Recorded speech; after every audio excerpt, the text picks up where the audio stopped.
know you're chair dancing. I'm chair dancing too. It's what we do in the good times. All right. Welcome everybody to the Breadcrumbs Project. I am the Chief Breadcrumb. There are responsibilities that come to you when you are in leadership.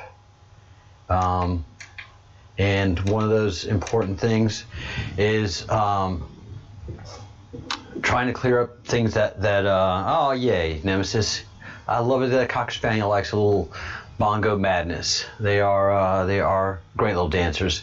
Cocker Spaniels are one of the finest dancing breeds in all of K9dom. It's a known fact. I got a chance to pop into the chat today a couple times and pop out. I didn't have time to make any commentary. I don't know who said it, but there was a feeling there that the Q was very kumbaya-ish, that we are a one world government type operation. Couldn't be further from the truth. Everybody that's involved in the Q that I've been able to talk to and ascertain, and I haven't talked to anybody that's in the Q, like QAnon and all those people, but everybody that's a Q talk that I know are rugged individualists. Rugged. In other words, if we go to an event together, it can't be more than an hour-long event, because give us 3 hours and we'll be arguing and fighting over something in an hour and a half if alcohol is involved. So the Q is not a one world order type of group at all. Yes, there's a lot of spirituality thrown in there, and yes, those that are very spiritual, especially those that are very sensitive to spirituality, really want us to reach a vibration and be one and kumbaya-ish, which is a nice idea. I just don't see that happening anytime soon. That's why I don't think there is going to be an event anytime soon. The sun is pulsing, frequencies are being raised, but I don't feel, the whole thing of where one goes, we all go concept is that, look, especially if you're looking at a country or if you're looking at anything, any kind of operation, any kind of business, any type of organization, if one person starts messing up, it affects everything and everybody. As a country, where one goes, we all go, so if we're a nation of laws, then obey the laws.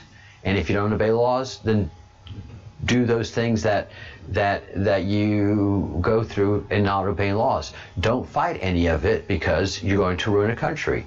And that's what we see in America right now. There is a part of the country that is no longer a group of people that abide by, or understand the law. They're just in hive mind mentality, and that's our blue pillars, supporting the riots and destroying of property and death. I thought Black Lives mattered, and no, it's only the ones that are killed resisting arrest. So the Great Awakening, the red pilling, that is a part of the Q, but the whole idea that the Q is a new world order type of thing is not it at all. We are loosely, not even loosely, all of us that participate in the Q participate independently. I don't want to know who you guys are. I want you to remain anonymous. In our anonymity is our strength. The fact that we don't want to be in a new world order or in a union of any kind. I want to do me and you do you. And I know a lot of us disagree on a lot of things. And that is perfect, just as long as we do it agreeably. But a lot of us in this group are really bent on finding out the truth. So I want to participate in finding out the truth with you. And I have a lot of experience in U.S. government and being a redneck and in the deep South kind of person. Just go country boy. Don't care what skin color you are. It's your character that matters. And if you're funny, that's even better. I don't care what color you are. If you're funny, God, I love talking to you, especially in the South. Southern soldier, someone that's functioned in every level of government that America has to offer. That's what I bring to the table. A lot of y'all bring a whole bunch of different experiences to the table. So I just always want to add clarity. We don't need to be chasing straw men or false flags or red herrings. And so we need to separate the fly shit from the black pepper really quickly. The other thing that I saw in the commentary, again, I don't know who said it. It was kind of a twofold thing. No-ides. No-ides are people that follow Judaism, but that have not converted, and for the most part have no intention of converting. And Judaism doesn't want people to convert. It's not enthusiastic about converts. But if you do convert to Judaism, Jewish people tend to embrace you more because you're a person that has made the choice to enter the misery and suffering, but the joy and pleasure of participating in the nation of Israel. I am technically a no-ide because I've not converted to Judaism. Technically, I love Judaism. That's the faith that I follow. I just haven't been around synagogue long enough to go through the conversion process. I would love to do it. One of my things in life is to convert fully to Judaism. I don't mind taking on that mantle at all. But technically speaking, I'm a no-ide. And a no-ide is someone that obeys the first 8 laws of Moses. And it's just a matter of choice. There's no certificate. Hey, are you a no-ide? Okay. All right, keep that paper. If you don't have that paper, you're not a no-ide. It's just somebody that loves and wants to participate in Judaism, can't or doesn't want to convert. So if you just follow the first 8 laws of Noah, you're considered no-ide. Just like if with Zoroastrianism, you don't have to commit. For the most part, you cannot convert to Zoroastrianism. It's pretty much bloodline related. I don't know if conversion is an acceptable thing in Zoroastrianism. And we are going to have a Zoroastrian member talk to us, I think Thursday. Hopefully Thursday we'll have that conversation with Zoroastrianism and begin the conversation of Zoroastria just in the same way that we've begun the conversation with Partha and Angel with the Indus Valley, Tibetan and Hindu cultures and religions and astrology and shamanism. So there's so much that we have to engage in. And then the other thing was that Trump had passed laws for all 50 states about arrests or something, guillotines or something like that. First of all, Trump can't pass any laws. Trump can only sign a law. The laws, for the most part, start in the House and the Senate. For the most part, they start in the House, and then they go over to the Senate, and they work things out, and the law is signed. The laws that Trump and the House sign affect states' interstate activity and federal activity, and then federal financial activity. But Trump can't tell a state to do something, and that was part of the whole pandemic. Is that Trump could not shut states down. The governors could barely do that. And technically speaking, the governors don't have, or anybody has any right to shut these things down the manner that they did for the pandemic. They were just asking very nicely. Trump could stop flights from coming in internationally, but that's all he really could do. Everything else was just encouragement. He didn't have the rule of law behind him on anything. So Trump can't make Americans do anything, fundamentally. Then there's the second part of, if you see what's actually happening now with A, the pandemic, and B, the riots, you can't make Americans do anything. Just because you tell them an American, there's a law for you to do this, we're rounding Americans up and we're putting them in cattle cars and we're taking them to concentration camps. Well, there isn't an American that's going to arrest another American and put them in a cattle car, take them to a concentration camp. There just isn't an American that's going to do that, much less a group of Americans. And the other problem is the citizens are more well-armed than the government. So citizens of the United States are armed to the teeth. So the most you'll have is a civil war. And we're on our way to a civil war right now, so don't worry about that. That's well underway. But the idea that the government is going to round up citizens and put them in concentration camps, and you're just going to have a running gun battle. Because Americans aren't like the Jewish people of World War II, where they just went in and, got in those cattle cars. And the one thing that the governments did that took over these countries is, first of all, disarm the citizens and then become dictators. So Franco in Spain, Hitler in Germany, the Russians disarming their people. America's not disarmed, and you're not, and especially after these riots, you're not going to disarm Americans. As a matter of fact, Americans have been buying guns like crazy over the last 3 or 4 weeks. Tim Pool, millennial, hates violence, hates war. He is now a gun owner, and so is his best friend Adam on the show. And I think the girl is also looking to buy guns. And all of my friends in Louisiana, my nephew, armed to the teeth. So, you're not going to round up Americans. You'll have civil war. And uniformed people, soldiers and police officers, they're not going to participate in that kind of activity. They're not. People in America are not like people on TV. Where you have the bad guys and round these people up. It just doesn't work like that. It really just doesn't work like that. If you have a law, it's got to be a lawful law. And then again, you have the courts. So the courts can stop any federal law, any state law. They are arbiters of law. So if there's a law and clearly rounding up Americans without them breaking a law is wholly 100% unconstitutional. So from the get-go, it's a non-starter. The only thing that comes close to it is civil war, and that's a breakdown of the rule of law, again, which is on our way. But anytime any other side of America being in the law, those kind of things are just not going to happen.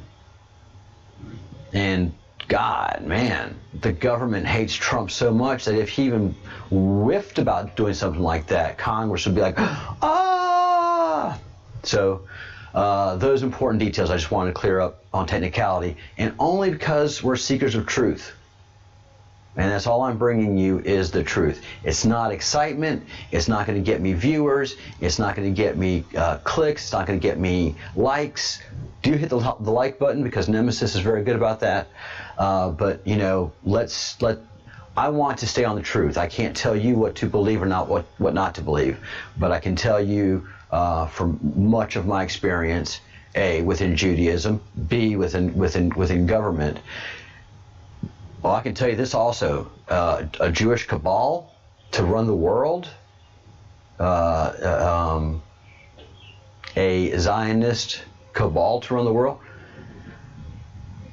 About the only thing you have like that close to that is a bunch of Jewish business owners that want to make profits, and those Jewish people that are on Wall Street. But those Jewish people are on Wall Street, they are not Orthodox Jews. They are not Zionists by any stretch of the imagination. They're just in it for the dollar, And any Jew, all they want to do is be in their homeland. They don't want to take over the world. They don't have anything to do with Japan. They don't want to have anything to do with anybody. They just want the Jews, as far as every Jew that I know, and the Jewishness that I love, they just want to be in their homeland. And that's the other thing. My affinity, my spiritual affinity, is here in Spain and in the Basque region.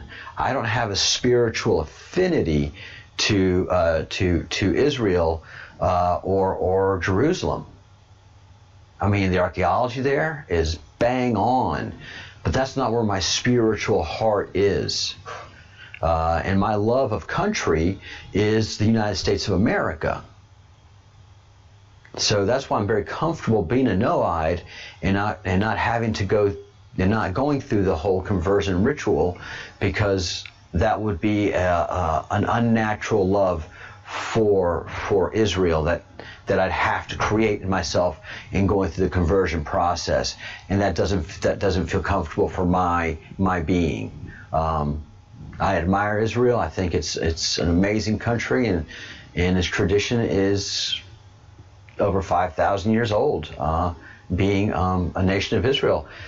And it belonged to the Canaanites before the nation of Israel took it from another people.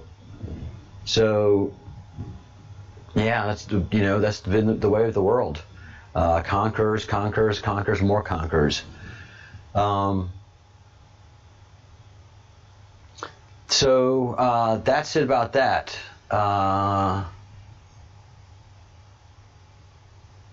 Yeah, a lot of movies are playing out in front of us, quite frankly. Close Encounters of the Third Kind. Did Kate come back into the chat room, Nemesis, by any chance? Because she had some questions about Wage. I'll do what Wage does, because it's a great place to start. Here I'm going to start you people off on the Schumann. We're going to start on the Schumann today, and here it is. Here's the Schumann. Now, we can see that there's a lot of green. It used to be a lot of blue, but now it's green. There's a lot of green there, and the green isn't going up and down. It's going horizontally. It's going horizontally. Now, this is build up in the frequencies. If you're hearing ringing in your ear, or if you're feeling bad or something like that, this could be tied into it. We know that frequency affects how you feel and your mood. Now, we used to have a lot of blue, but now we have a lot of green. I don't know what to think about that. That's just what it is right now. We have a lot of spikes, and the spikes are still happening. That's unusual. This is just a new normal. I don't know what to say. Now, this black line right here is where the tool went down for a little while, but now it's back up. It goes down like that, but it comes right back up, and nothing to worry about there. But then we got that throbbing going on, and in that low frequency range, and then it spikes through all the frequency, and we have these lines here again. I don't know what to make of that. All right, that was my best Wages World impression possible. He's a good Midwestern guy, so love him to death. Love watching his channel. Yeah, that's the first thing I watch now. Wages World's the first thing. I get up, make the coffee, settle down, and then get on to Wage.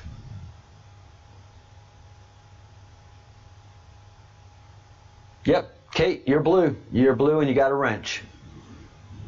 Arise, Miss Kate. You are now Mod Kate. Arise, Mod Kate.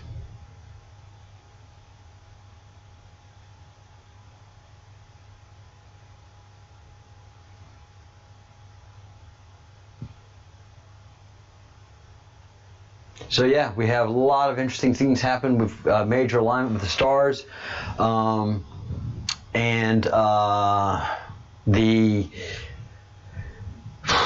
man, I don't know what to say about the Schumann. It's just it has a lot of activity, and it's up to us to figure out every single day. And thank goodness we have somebody Wage who's got a lot of experience and can explain it to us. So there is the Schumann, and it's just active as all get out. And a precursor to something as well. Now, how cool is this? There was a tiny group that turned up at Stonehenge compared to last year, 10,000. And this was a handful of people, and they weren't able to get on Stonehenge property because look at that Gestapo.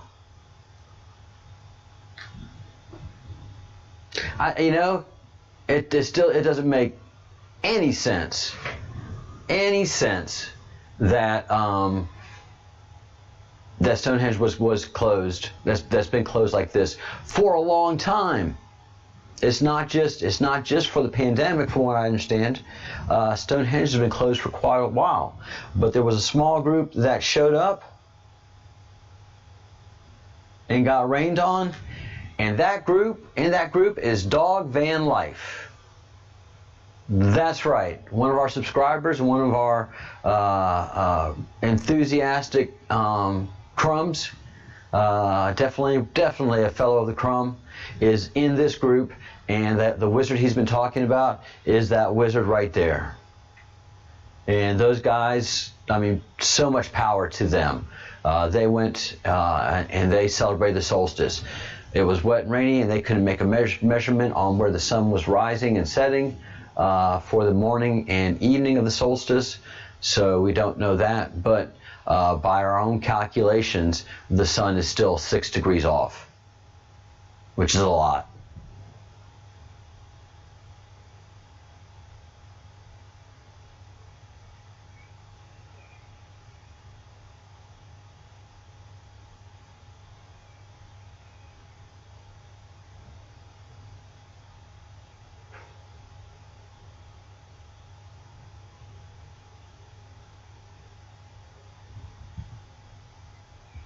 Yep, Candy. Americans are arming up like crazy. Americans right now are arming themselves to the teeth. All of my friends, they had lots of ammunition. They got loads now, and every month they're buying new rounds of ammunition. They're buying new batches. Girls and boys, men and women. By the end of this year, we are going to be a really well-armed country. And look, please notice, it is not the law-abiding, well-armed citizen that is killing each other. It is the lawbreakers. It is the law. It are the criminals in these criminal areas, in these cities that are wrought with crime. And who are the lawmakers and the law enforcers, the administrators of these cities? Liberal Democrats, ideological liberal Democrats. If you're in a Republican state and a Republican city, you're in a law and order city. You can live and breathe responsibly. So I don't. Michelle Wise brought ammo a while ago. That's the thing. So a lot of you people, and I don't mean to be mean, but a lot of you people in Europe that keep thinking and talking about America having concentration camps and Americans being rounded up and being arrested and put into rail cars and being carted off anywhere over our dead bodies. And there's just not another American that's going to do that to another American. I fault Hollywood for giving people outside of America the idea that the bad guy army, that the bad guy, all TV shows, all comic books always have the bad guy army. Well, there's really no bad guy armies in America for the most part. You know, you have some militias that put themselves together. They last maybe about a year, 2 years before everybody gets on their nerves and they break up their militia things. The Klan, Ku Klux Klan, is non-existent in America. What we do have is Antifa and Black Lives Matter. Those are militant armed gangs that are causing havoc. But that's as close as you're going to get. Regular Americans will fight and die for their liberty. Look what they're doing with the pandemic right now. Hell, you can't get an American to wear a mask, much less round up another American. The two biggest words of an American to government is hell no, and then the other side is screw you. That's right. That's right, bird. That's an American bird visiting. It's a seagull. Came from Florida 3 weeks ago. All right.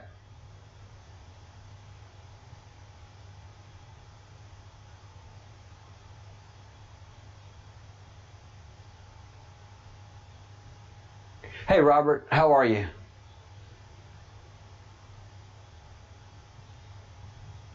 There's a lot of stuff going on in the chat room that I have no idea about. But welcome everybody. Hit the like button. We had people, we had breadcrumbs at Stonehenge for the solstice, and we received and got solstice blessings, guys. That was very powerful. All right, so let's get back to Wage's world. Wage had and this is another, 2 days before this, he had this flash go before the satellite, this tail, this tail of something, and look how well defined it is. It's definitely not a comet tail. It's going straight as all get out, and it crossed the screen. And mind, you know, the satellite doesn't take continuous video; it takes picture. So it's time loop GIF that we get to see. Of course, NASA gets the full video. We just get the gypped GIFs. But there was another UFO in front of the sun, in between the sun and the satellite. This is the second time this has happened. I'm going to let this video roll from Wage's world, but there's UFO activity all up and around the sun. It is a complete Stargate. And it's also giving off flashes. That's two things that Wage has pointed out in his last many videos, is that the sun is flashing. It's never really flashed before. So what happens on a flash is these tools just get super brighted out. And then we've just had at least 8 or 9 different UFOs of different types in and around the sun within the last week and a half. So, you know, this is pretty incredible stuff.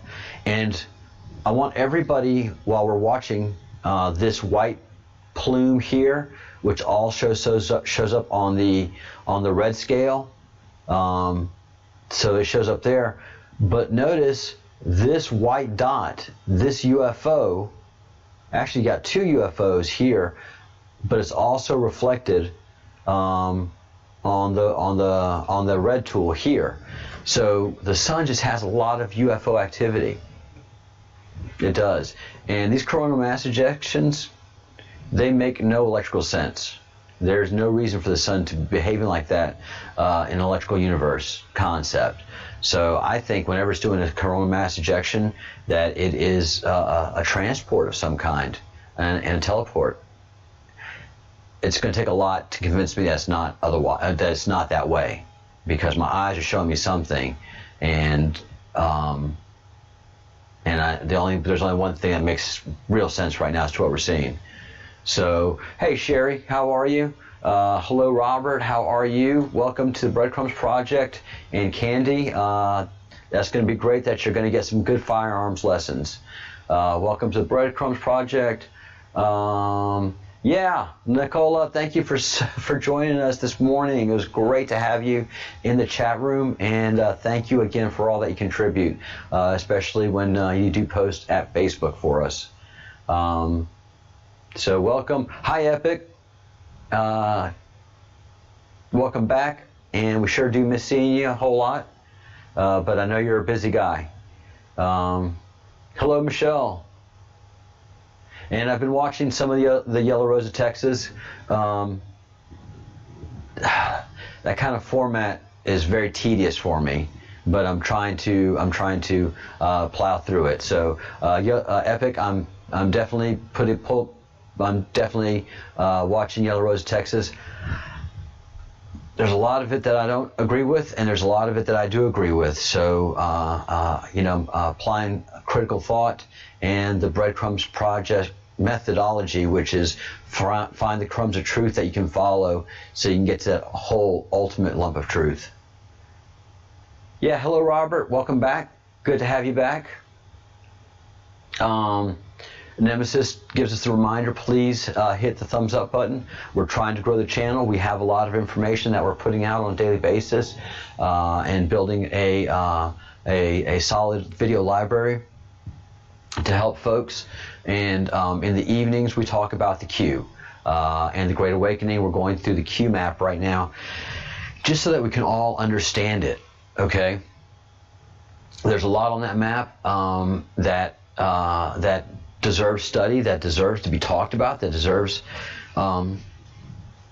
seeing the light of day. There's a lot on there that I've seen that I didn't know about, and so I'm going to be making the effort to learn about it. It's really a brilliant document.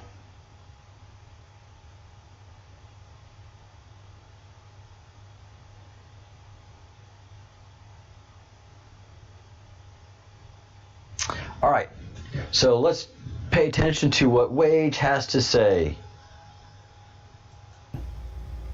So if that is the same object or whatever's causing that, it took it 2 days to move from here to here. And you know, we've been seeing a lot of flashing going on the sun, at least on the tool. You know, I'm not saying the sun's flashing. What I'm saying is we're seeing some of those signatures. So now we got the same exact looking anomaly that has moved, and it took it 2 days to move that far. Okay, it was right here, and now it's over here. So you guys take for whatever you want out of that. I don't know what to think about this, just to be honest. It's like, because if you look at this, guys, I can't believe I'm saying this, but see how it's brighter here than it is here?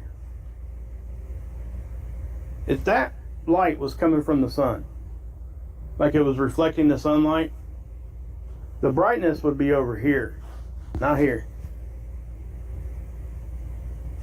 So I don't know what's going on, just to be honest. And that could be a camera anomaly too. I don't know. All I'm saying is that it's really odd that we've seen both of those signatures looking almost exactly the same on the same tool 2 days apart. And in my mind, moving from here to here in 2 days isn't really out of the question, okay? So that's kind of what I'm saying. Now, to the CMEs that were happening, you can see that energy going here off to the right, and like I said, I already showed that to you. But you know, so what we're going to do, we're going to go over and look at the CME tracker. Okay, guys, this is PlanetXnews Scott's website, and this is how I go to get to my links. A lot of them. I haven't shown you guys this in a while. So if you guys go over here, all you do is click on the 3 bars on the left. Then it says Planet X Research Links. Okay, you click on that. You can X out of that advertisement, and then you go down here, and here's all the links. You see them here? There's more, but we're going to go to the CME tracker. Okay, we're seeing all the ones I've shown you today. You can get to from here, and I would go over and read these articles too, because they're great articles he writes. So a lot of good information in there, guys.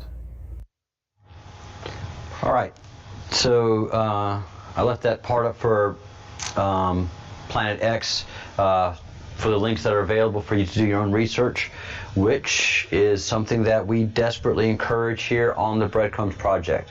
is do your own research, build your own database of facts. Don't just listen to what commentators have to say, but as you build up a group of commentators that you trust, you'll notice that they also interact and get their expertise from other teachers, and that's one of the great things also that I've enjoyed greatly about YouTube, is getting to see other brilliant people do work in brilliant areas that are not their original course of study. So Wage is not an academic Sun researcher, but he is better than an academic Sun researcher because he has taught himself from the ground up. So he's not regurgitating stuff. He takes the stuff that he sees and applies observational science to it and common sense.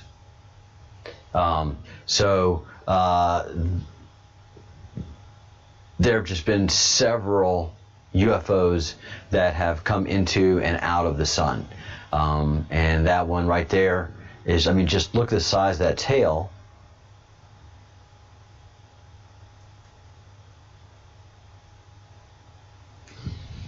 So we have a lot of UFO activity around the sun and the sun flashing. And the only real place that we have this kinds of information from is the Q map. Also, Nibiru update. NibiruUpdate.com seems to be a really good page to talk about Nibiru, and a really good place to gather information from. So if you want any ideas and updates as to Nibiru and where it might be and what's happening, there's a strong feeling that 2021 would be the date that Nibiru comes back, and a lot of this comet activity could be a forecasting of that. So so we have that, and the Pleiadian fleet is hiding behind the moon. So we could have an alien event happening.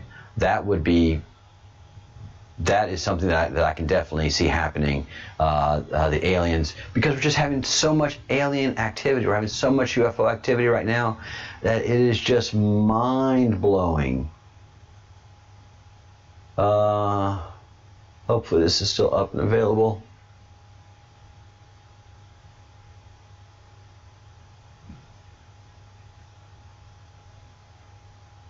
There's just so many UFO objects all over the place. Taking a little time to queue up. So this is is another one that Wage caught on the tools that just defies explanation and logic. It's not a mistake. You see it on both devices. If it's close to the sun, it's a very large UFO. If it's away from the sun and closer to the satellite, it's still a pretty good sized UFO, and it's reflecting white. So that means that it's either reflecting light and heat, or it's giving off its own very strong heat trace.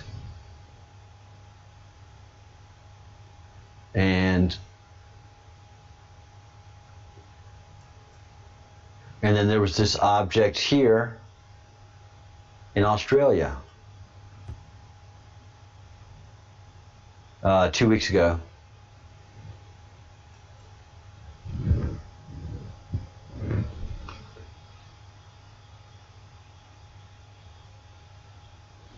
You think it looks like a meteor, but it doesn't look like a meteor at all. We have the video of what an actual meteor looks like. A meteor lives about 10 to 15 seconds in the atmosphere, and this thing just goes on for at least 30 seconds, but it just keeps on going. We don't see any explosion of it, anything that indicates what's that? that it disintegrates. An alien. What is that actually? It's a soft green glow, and we saw the UFO from Russia is white hot.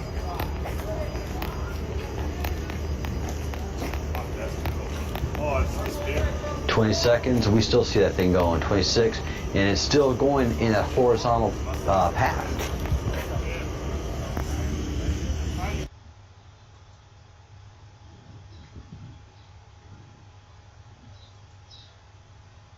And this is what a real meteor looks like. Look at it from the upper left over here as it comes into the atmosphere. And look how bright it is. Look how it just lights up everything. The road, the people, and then it's done. And that's right now it's 15 seconds into the video, and that thing is gone. And that other thing that we saw in Australia, and people have been seeing these all over the world and filming these all over the world. And Kate has seen these things above her house. So we have a lot of UFO activity. That's the things I like to concentrate on. Those are the breadcrumbs to me that deserve a lot of attention and for us to keep on following. No, this was not intercepted. I've watched the video again and again and again, and you know, you might get sick of this, but if you remember, gosh, who was I talking to in the comment thread? Was it Rhonda? Who was the veteran that lived in Colorado Springs? Guys, I'm having a brain block. I think it was. I think it was Rhonda. Anyways, one of the commenters, we were talking about being in the service, and I said I was, when I was in the Army, I was a 16 Papa, and 16 Papa is Air Defense Artillery, ADA. So we shoot down planes. We were supposed to shoot down planes when I was in active service. I never had the chance to, thank God. My 2 years was spent during peacetime. And another thing, all these hippies and tin pools say, I'm against war, I'm against war. There ain't nobody more against war than people that have to go fight the wars. I was super peace. When I was a soldier, I was like, I hope we don't flare anything up here. And all the people that I worked with, they were like all peace. There was nobody that served was like, I want to go to war. I want to go to war. Were we ready to defend our country? You betcha. We're ready to do our job. But none of us were enthusiastic about going off to war. That's for sure. So I can tell you right now, it isn't your peace-loving hippie that's the anti-war person. It's the guy that's actually got to go fight it. That's the biggest anti-war person in the country. But no, this was not intercepted. We have, and I do have experience intercepting rockets because that's how we practice. But as you see here, there's no streak, there's no chemtrail of anything that intersected it. You did have a brightness occur here in path, and that's just a standard process of any object that's entering our atmosphere. And mind you, it is not just the air, but it's an electromagnetic shield that you have to get through to get into our atmosphere. So you need to have that speed, and what happens is the speed and what we call our atmosphere isn't just the air. It's not the air. It's the electromagnetic shield that you have to go through. But also the air does generate its own amount of heat, and so that's what happens to meteors. That green thing that we see, it's not going through any atmosphere. This guy isn't going through any atmosphere. What's that? He's flying horizontal. An alien. What is that actually? He is just cruising along. He is not entering the atmosphere. He doesn't have that long streak. That's just an exhaust.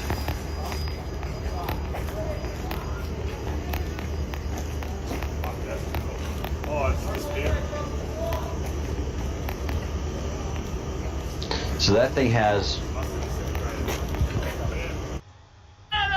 a more similar tail what we see in Wage's world on his tool over here.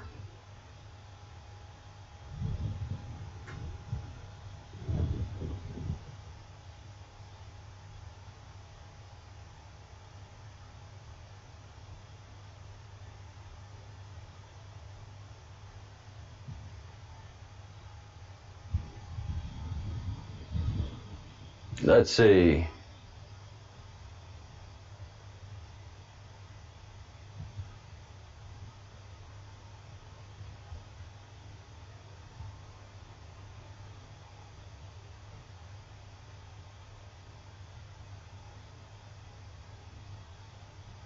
Yeah, all the telescopes worldwide are shut down.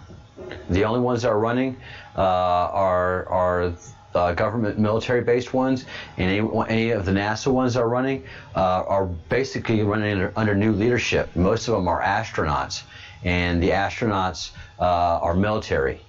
And astronauts are military-based. They're not civilians. Astronauts are military, and a lot of people forget that. They're mostly Navy airmen, Navy pilots. Some Air Force pilots get in there, but it's mostly Navy. So yeah, all the telescopes around the world are shut down.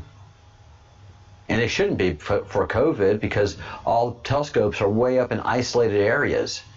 Safest place for all those people that were in the telescope community was up in their mountain telescoping. All right, so yesterday we left off here on the QMAP, again, just going through this so that I can understand it, and I can understand it with you. And we also have great students of the QMAP. Michelle Wise has been studying this.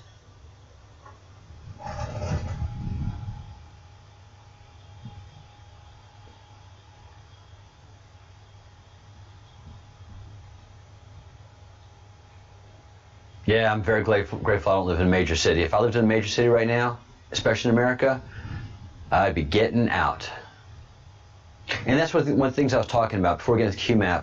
And Michelle and Nancy, y'all are small town folk. One of the things about all of these riots that are going on in America, unlike France, is France's Yellow Vest movement started in the small cities and towns, and are going into the big cities to protest.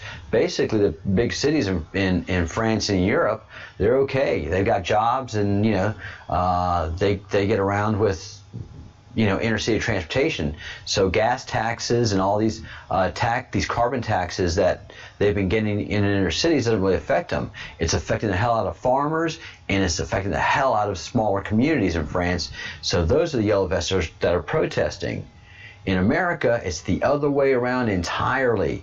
Small cities, small communities with black and white folk and Hispanic, they're okay. They're not rioting. They don't want to riot. They want to keep their communities safe and sound and away from harm, and protect their children and their property and their businesses. So whenever these rioters start coming out to small cities, it's basically the same thing. You got roughly 100 rioters show up, in a bus, and a couple of buses paid for by, Black Lives Matter, Antifa, and George Soros, and all the protesters. They're paid for. They're on an hourly thing. They're getting paid for their services, and they come into small cities, and you have 700 to 1,000 people waiting for them and chasing them out of the small towns. Black, white, Chinese, Hispanic, they don't. America doesn't believe in what these revolutionaries are trying to do. They call themselves racial revolutionaries, and that they're for the working class, and none of them that are in the revolution are working class people. They're upper middle class dependents. They're children of upper middle class people. When they go to these middle class, working class communities, they get chased out. Major cities are not working class communities. Major cities are services based. There are no factories. There's no real working class in a major city. It is your services and your services and your upper class people, but everybody's services based in a city.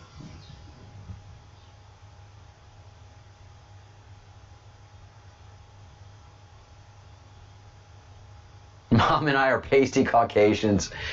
Yeah, so the revolution is not happening in America, and the mainstream media just reports a lie. And the hardest thing to be, the most difficult person to be in America right now is a conservative black person. The second hardest thing to be is a conservative Hispanic person, because the hive mind of the MSM and academia is forcing you to be called Uncle Tom.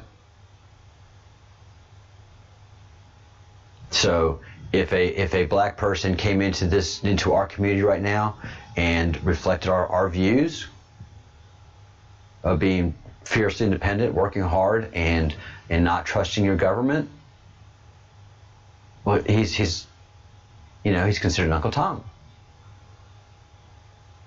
You got to go with whatever the leftists say and just vote straight line Democrat, or else.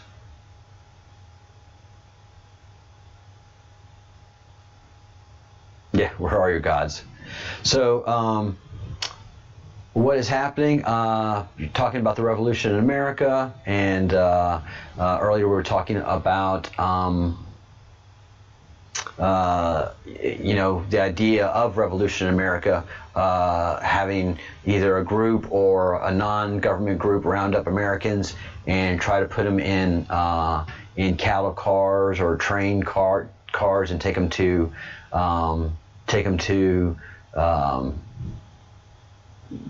concentration camps, and have mass executions.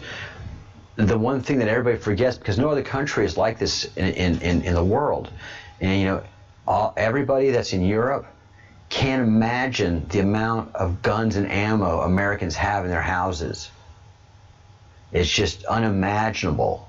So we were talking. I was talking about that. I just really want to make the point, because we're seeking truth, that the idea that America would ever be a country of rounding up Americans, putting them in cattle car and concentration camps, nope. They're going to fight you first. It's going to be a full-out gun battle. You don't have to worry about cattle cars. You don't have to worry about concentration camps. You just got to know where to put the bodies. And there's going to be bodies on both sides. And it's just going to be a civil war. It's not going to be one side round up another. Not in America. That movie doesn't play out in America. It can play out in most European countries. It can play out in most Asian countries, because civilians are not allowed to be armed. It does not play out in America. All right, so we were talking also about the QMAP. When do you think they'll be burning books? Right now. They're burning books right now, Joshua. The book burning is happening right now. There are books that you're not allowed to read in America. There's books that Amazon will not sell you. You cannot go to Barnes & Noble and get certain conservative books. You can't get Gone with the Wind anymore. Gone with the Wind, the movie, is banned.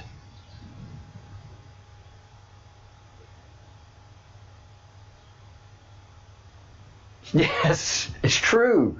Michigan, Ohio, and Wisconsin. And most Europeans haven't even really heard of those states. They're thinking Louisiana, Alabama, Mississippi. No, it's the Midwest, man. The Midwest is a small army. They're quiet, but they're armed to the teeth. And they practice. There's not much to do in the Midwest except go to the range at least once or twice a week. And then go hunting and fishing. And it's the city folks that think about this revolution.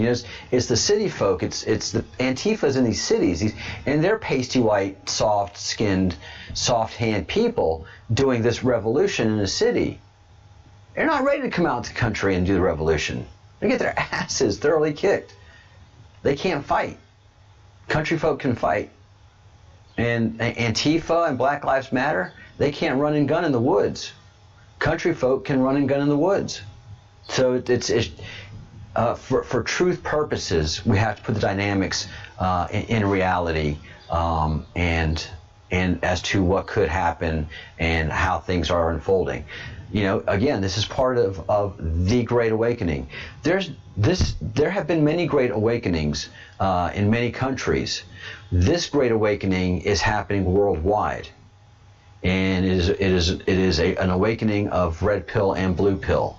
It's an awakening of Marxism versus nationalism, and it is a great awakening of godlessness and faith. So the battle lines are as clear as they could be. The battle lines are as clear as they could be. And I want to be on the side of the people that can run and gun, know how to hunt and fish, and and their hands aren't as soft.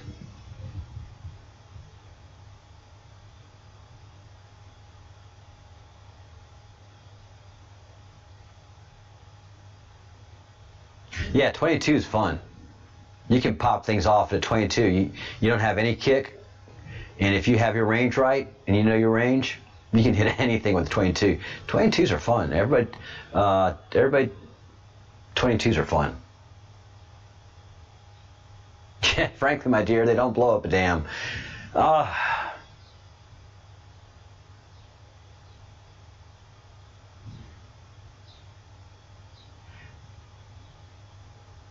Yeah, it's and everybody knows that about Americans. Americans are not fighting people. Again, I don't mean to pick on the Scottish and Irish. I'm not picking on the Scottish and Irish. Scottish and Irish just love to fight. They just love to fight. They do. Americans, no. But Americans will fight. And they're not going to fight for your government. They don't fight for government. They fight for the flag. The flag doesn't represent the government. The flag represents freedom. To Americans, the flag does not represent Donald Trump. The flag doesn't represent Washington, D.C. The flag doesn't represent Democrat or Republican. The flag represents freedom. The flag represents the blood of many patriots that fought for that freedom. That's what the flag represents. That's why the flag's all over America. And just about everybody that comes from Europe, anybody that comes into America and is there for at least 2 weeks, that's just the one thing they just did. They just know. I mean, that flag's everywhere. You come to the South, that flag is everywhere. What is it with you people in the flag? Because it just doesn't exist in most European countries. The people that have the flags are the government buildings, and for the most part, the flags of the government buildings are torn to shreds and just looking. Just about every American flag that you find in America is a well-kept and well-serviced flag. Especially if somebody like me, a veteran, is going to fly a flag. Most people that fly flags in America are veterans of one of the armed services and the Air Force, because we don't consider the Air Force armed services. That's the country club guys. That's the guy with the planes. That's the upper crust. We wake up before dawn. They wake up somewhere before noon in the Air Force. We have to do PE. They have golf times. They have tea times. So, and we just have pride in the flag. In the Army or in your branch, you're not big on your branch so much. The Marines are different. The Marines love the Corps. The Marines are just different human beings. But, I love the Army, but I served for the flag. The flag, to me, represented the sacrifice that many have made for a very unique freedom in the world. And that freedom is one that says, yeah, you can you can have guns in your house. You citizens can have guns, because a government that can govern people that are armed to the teeth is the best government in the world. A government that has to take away the weapons of the citizens to govern is screwing you over. Yeah, our government fears us in America. You know, our government fears the voter. They don't fear the voter, really. Americans put Donald Trump in office. They put the orange man in there, and they're going to put him in there again. An orange man bad all you want, but they're going to put him in there again because they like what he's doing. They like that he's draining the swamp and anything else that he's doing, and all the whole QAnon thing. Mainstream media doesn't like it, but the people that hired him to do the job he's doing, they're very pleased with what he's doing. Very pleased indeed. And you know, and the bar has been set for that group of people as to what they expect from their next president after Trump. They're not going to put another politician in there, that's for sure. They're not going to put another softy George Bush in there. No, no, no, no, no. And they're probably not going to put another governor in there. They're going to put another CEO that's going to look at the bottom line and get the job done.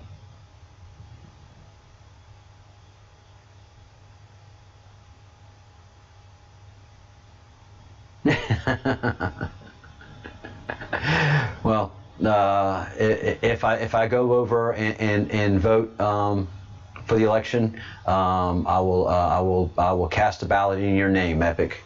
I wonder if I can go to the embassy and vote. I'll have to give the embassy a call tomorrow and go to Madrid and vote. And I haven't voted when I worked in government. I never voted for any office. When I was working in government, I did not. I tried to stay as unpolitical as possible. So this would be my first time for voting in president in quite a while.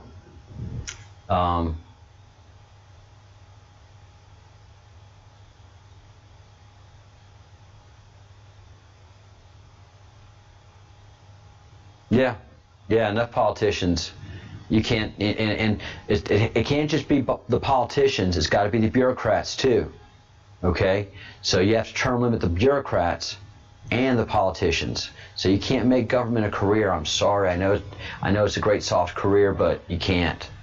So yeah, I strongly feel that if you go to work in government at any level except for military, that you can work tops 10 years, but you got to go work somewhere else. And that's what we do to the military, by the way, guys. So military, you can only be in the military 20, 25 years tops. So you go in at 18, you get out at 38, you got to go find another job. But a damn bureaucrat can stay in there 30 or 40 years and retire on the government dole and do a crappy job and not have to have the risk of giving their life for the country. The worst they get is a paper cut serving their country, and they're the idiots that are running our country down. So bureaucrats, term limited, and it should just be a natural for an elected person just to go in and serve 2, 3, maybe 4 terms tops. But these guys are there 40 years and left the country the mess that they've left it in. They've all got to go. All right.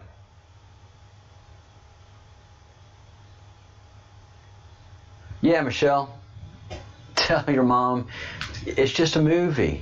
It is, and the people that are getting hurt in these things are putting themselves in danger and putting themselves in this position. And look, Americans, freedom isn't free.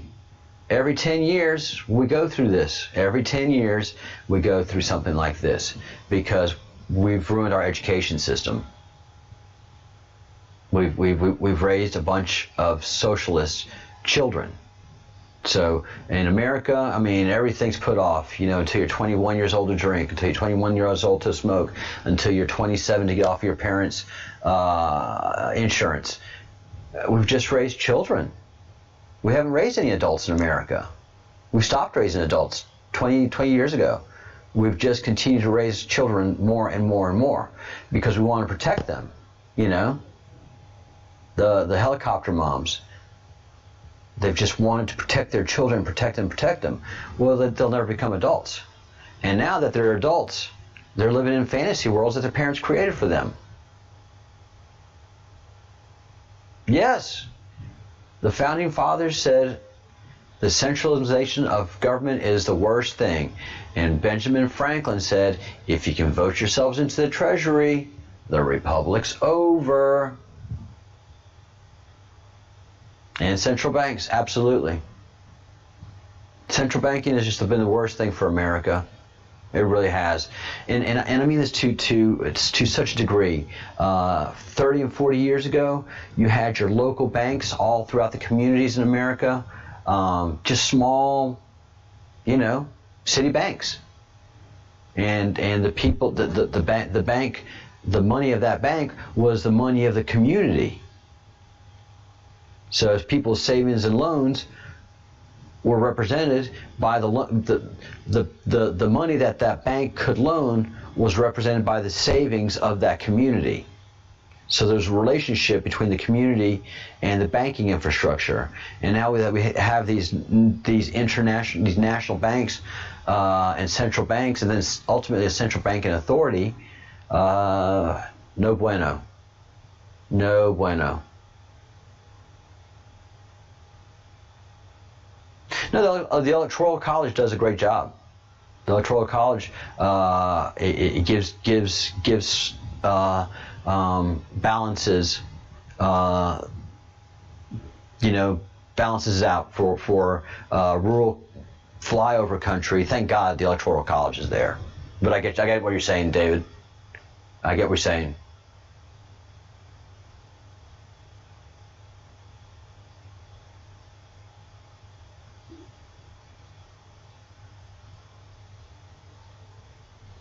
Yep.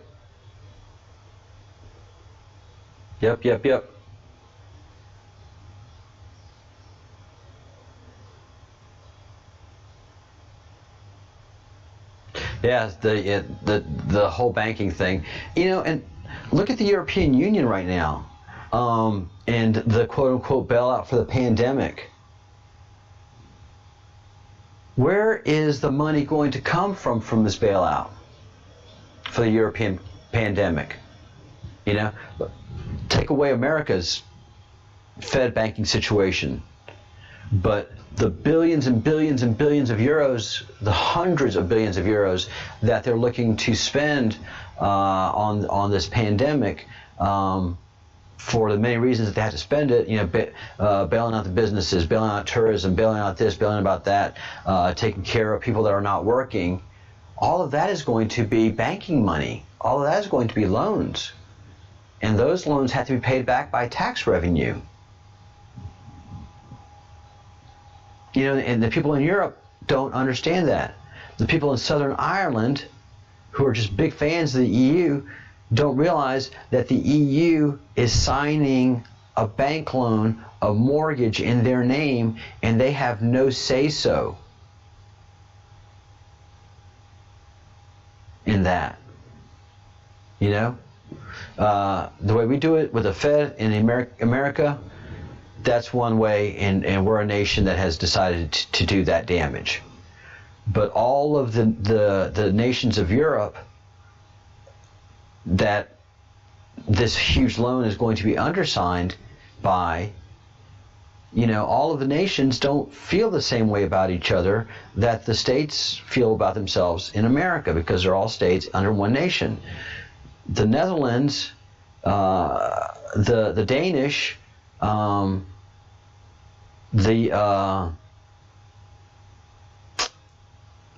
Swiss, they don't want to do this, the loan, the way the rest of the southern countries want to do it. Just be grants. Just grant us this money and we'll figure out how to pay it later. And what that means is the southern countries don't have the money to pay it back. They don't have the money to pay their bills right now as it is. You guys figure out how to pay for us later, is basically how that is playing out.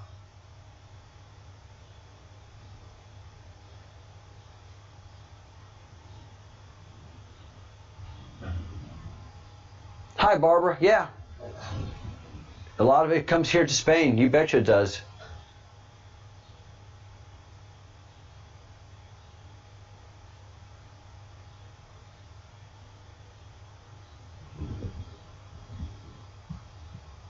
In Italy. Spain and Italy are well beyond 100% of their GDP in debt to income ratio. So the trillions that we printed up in America, we're still 3 to 4% of our debt to GDP ratio, whereas Spain and Italy are well over 100%. They don't have anything to back up their loans they're taking out right now, and they have no ways to pay it back.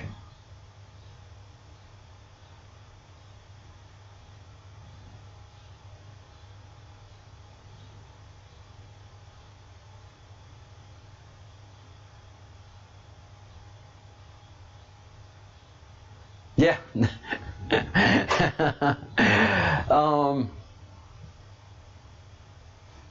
Yeah, Graham. Ironically, no. It's just the wine, food, and people. But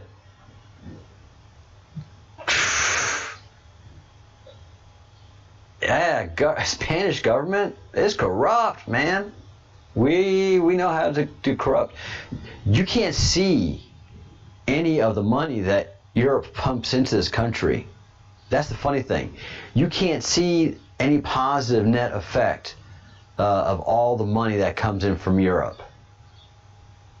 It's the funniest thing. It's like our rail service, our high-speed rail service that the European Union has pumped billions into, and barely anybody uses it, and it's never going to be profitable. But the European Union keeps pumping billions and billions and billions. Why? Because it's high-speed rail and carbon and global warming and climate change. Oh, I do enjoy my Riojas. God, I do. All right, so back to our Q map for a little bit. So we stopped yesterday at weaponized food, engineering diseases, and exactly what Michelle is saying, kill your TV. If you have not put bullets through your TV yet, put bullets through your TV. Not your computer, not your iPad, not your smartphone. You still need communication and to go to the right places. But anything that's being offered on cable TV or network TV isn't worth a damn. Just put bullets in your TV. Corporatocracy.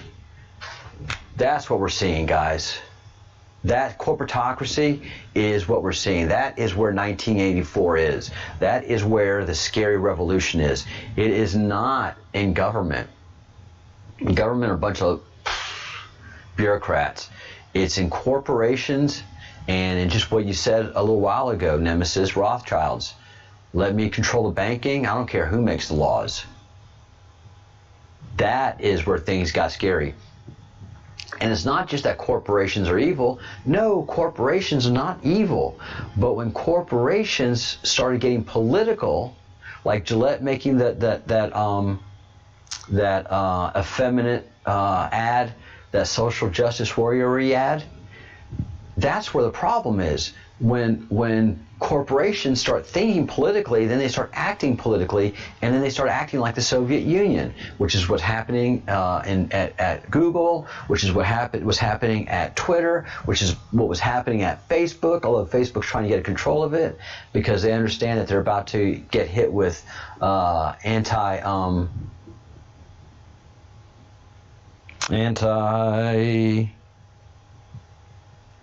about to be busted up. It's going to hit me in a little while. I know someone's screaming it right now.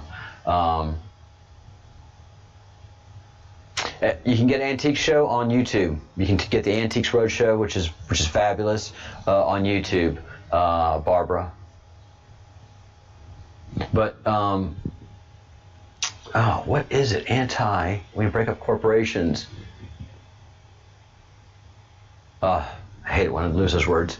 But yeah, so Google, all of these big giants of tech right now are going to be busted up within the next 5 years. Just because they've grown too large and they're controlling too many messages, and that's where corporations go bad. Like, all of the major corporations in America have given money to Black Lives Matter, and in backhanded ways to groups like Antifa. So, you know, corporations and governments are biting the hands that feed them. They're biting the taxpayers' hands, and they're biting the consumers' hands. And they don't like getting bitten, so they're going to bite right back. So corporatocracy, corporations should not be political. Once they get political, that's when corporations get bad. Corporations should just worry about making a profit. Make a profit. The people that work for your company, they can make up their own minds about their politics. You shouldn't be involved in politics. CIA, drug and weapons trafficking, well known. Staged mass shootings. I mean, just about every mass shooting is in somehow is created, trumped up, or staged. They all could have been averted. That's for sure. Underground sex trafficking tunnels. Adrenochrome and Epstein Island, child trafficking, Pizzagate, the dark web, and then there's the intellectual dark web. I am a participant in the intellectual dark web. Actually, Breadcrumbs Project is a participant in the intellectual dark web. But then there's the dark web that is involved in child trafficking, that's involved in Pizzagate, that was involved with Epstein and all the trafficking he was involved in. So all of that stuff is no bueno. And should and will be vindicated. Ritual sacrifice, luge, pedophiles, blackmail, and that's the thing. That's what Epstein had, y'all. That's the power that Epstein had.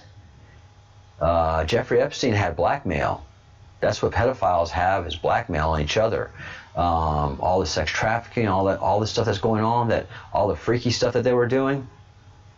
And then there's video, and Epstein just says, look, all you got to do is pay me, $1 million a year, and, you can keep on having your fun, and I'll keep it quiet, and, it's all good, but I got you now, and you can keep having fun, but, just got to pay a little more.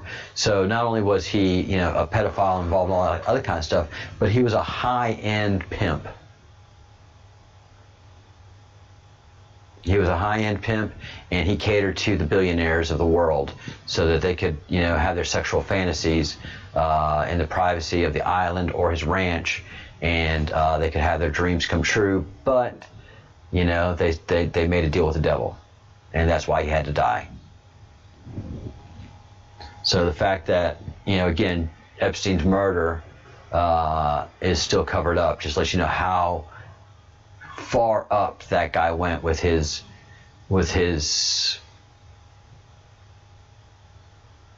blackmail and connections, and how many people felt at risk. And here we are, the Clintons, Rothschilds, and the global elite. This is where Michelle, Nemesis, this is where you guys go to town. The sealed indictments, save the children, and that's something that I think the president has alluded to, that over the next 90 to 120 days, a lot of these sealed indictments are going to become unsealed.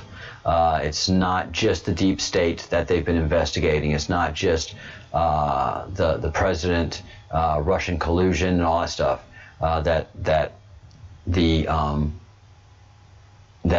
Department of Justice has been investigating. It's also all this pedophile stuff and also all the Clinton activity.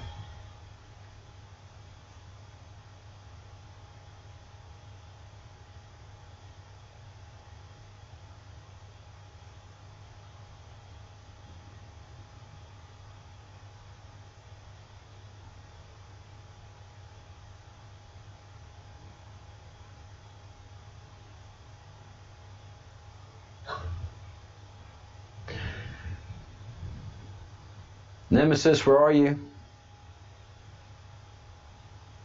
We're at the Rothschilds, Nemesis. We're at the Rothschilds. This is your moment to shine.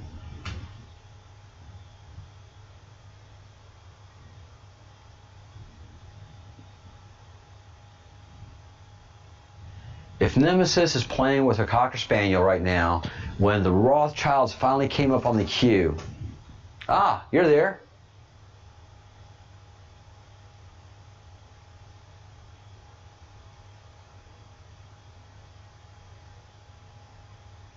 Yeah, the laptop. The laptop had a lot of information on there.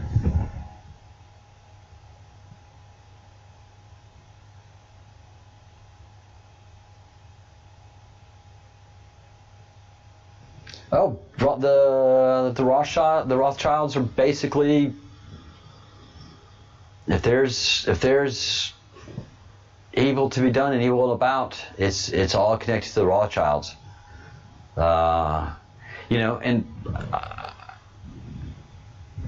a lot of people say again that it is a Zionistic cabal. No, you don't have to go looking for Zionists to look for the cabal. It's the Rothschilds and banking. They own governments. They own countries. They own the Federal Reserve. They own banking in America. I see Rothschild all over the place. I don't see Zionism. That's just and the Clintons saw that power too, and they went right for it. And one of the avenues to that power was Epstein. All of that is just tied so together. That is just as powerful as a statement as could be.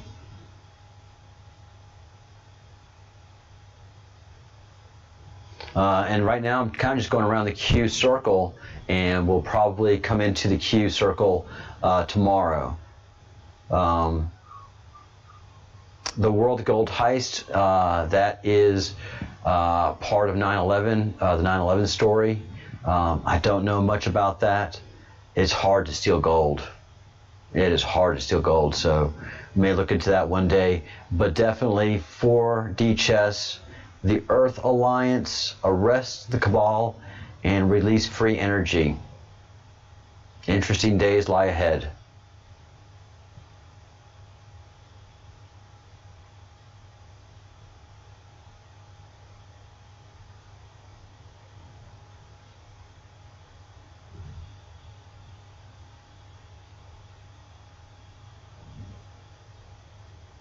Well, there we go. Nemesis is on the way.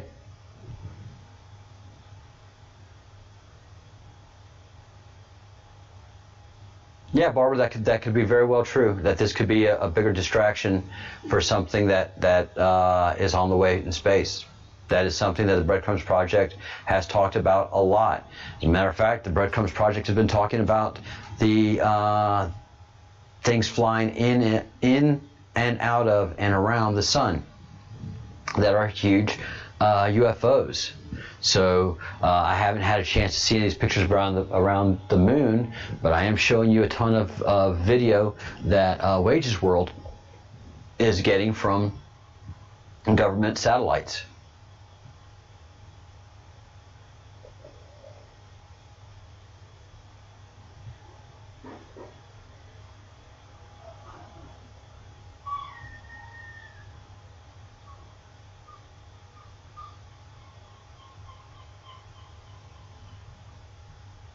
So yeah, there is a lot to talk about, and you know this Q map just brings it all out and pulls it together in a way that makes complete sense.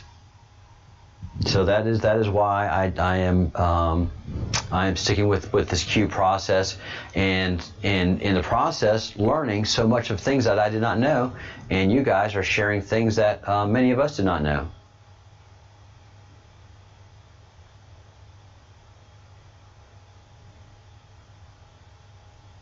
David C., be nice. Do not pick on Epic. We don't pick on each other here. Nemesis and I disagree a lot. and it's fine because we do it well and honestly, and a lot of us disagree here, but making derogatory comments and being uncool with each other, being unkind, please don't do that here. It's just I don't want that to happen again. So let's all be very kind to each other. So we're going to stop there at 4D chest because I want to talk more about Punku in Peru and the Philadelphia experiment, which is fascinating.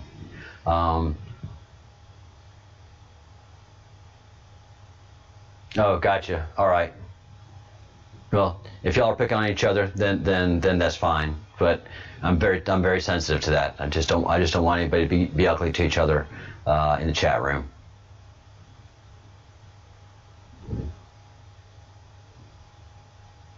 So we'll pick up tomorrow with Punku, and the Philadelphia experiment. And just, all of this is just fascinating, needs to be brought into light. After we go around the Q circle, then we're going to go into the Q circle and analyze that. And it's done in a breadcrumbs project for me. I mean, it's done in a breadcrumbs fashion. Some of this I buy into, some of it I don't buy into. And buy into is a horrible term to say. Some of it gels with what I know and see, and some of the stuff is kind of outlandish, but in these days and times, I'd rather investigate it than dismiss it.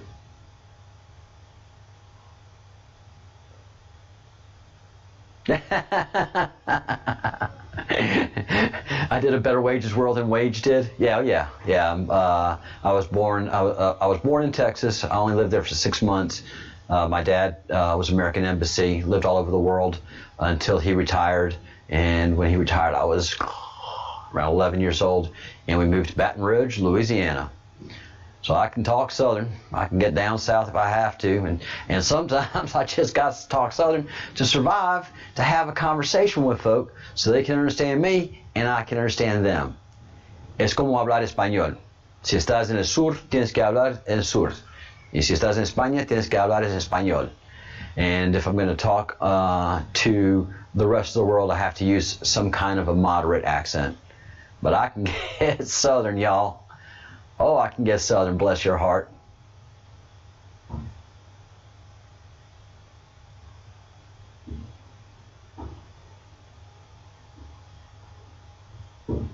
Yeah, I think you're right, Epic. Yellow Rose does have some good information.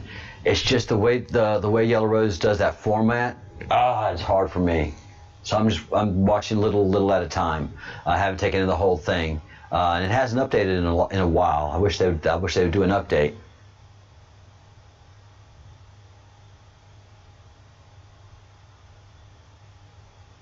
All right. Because, Robert, all 28 people that are watching, they all don't have YouTube accounts. So the people that have given thumbs up, and if you are watching and you haven't given us a thumbs up yet, please give us a thumbs up. But most time, everybody that's watching that has a YouTube account, and those that have YouTube accounts are commenting, are the 13. Then the other 15 don't have YouTube accounts. They're just watching the show live. They don't trust Google or YouTube enough to be able to open an account and participate in such a manner. It took me a long time to open a YouTube account. I did it finally, I guess, 6 or 7 years ago. But for many years, I was watching YouTube, just being a lurker and never commenting. So I encourage all of you guys that are watching, that are lurking and not commenting, open up a YouTube account, create an avatar and a fake name, and then come in and comment. We'd love to have you.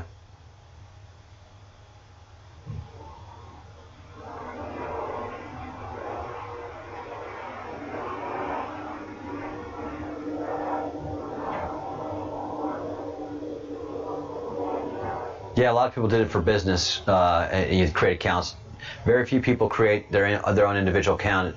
A lot of times it's just that they get into they want to comment on something, and you're like, I'm not gonna do it. I'm not gonna do it. And then they get so motivated, like, I've got to comment on this. Let me create a YouTube account. Let me comment. Yes, Ali. And fundamentally, no matter what we say, do, no matter what we believe, no matter how we act, it's going to be God's will that is ultimately done. The way we behave and the way we act is directly reflective on our soul and on our journey that we'll have to take, and the accountability that we'll have to take when that moment comes. Whether we're alive when that moment comes, or whether we've passed and our soul is being kept and cured where all the souls are until the day of judgment comes. Smash that like button, Epic says. Do it like crazy. Hit it hard. If you have a hammer, even better. Just nail it.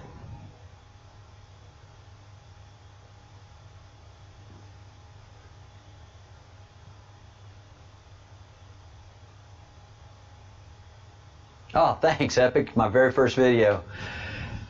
Yeah, it's definitely been a journey, and doing video work and doing this work is definitely something that's a trial and error process.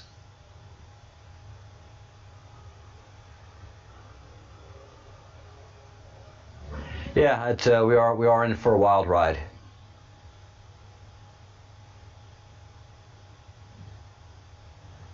Definitely, Ali. It's and that's why I really tend to to shy off of a giant epic event, not to and Andrew, but there's going to, I just don't know about a giant event, and especially anytime soon, because it's the journey of our souls that really is important. Our planet has been created and has been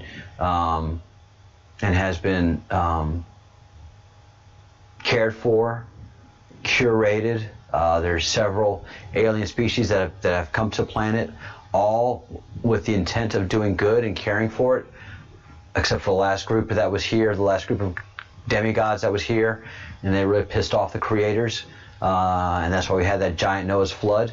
But for the most part, this planet has been lovingly cared for and curated, and the creator said through the Torah, through the Jewish tradition, that this planet, is not going to be destroyed again, and this journey is one of individual choices of good and evil, and so that it's the journey of our souls and the ultimate long-term journey of humanity from Adam and Eve to where we end up. And I think the Creator's very excited about the paths that we're taking and the things that we're doing. Yeah, we're doing bad. We're supposed to, but we do good too. So I have very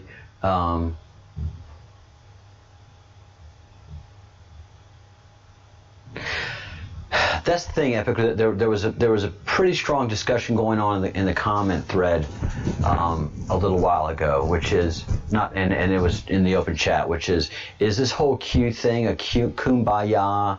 We all become one, and all the bad's taken out of the world.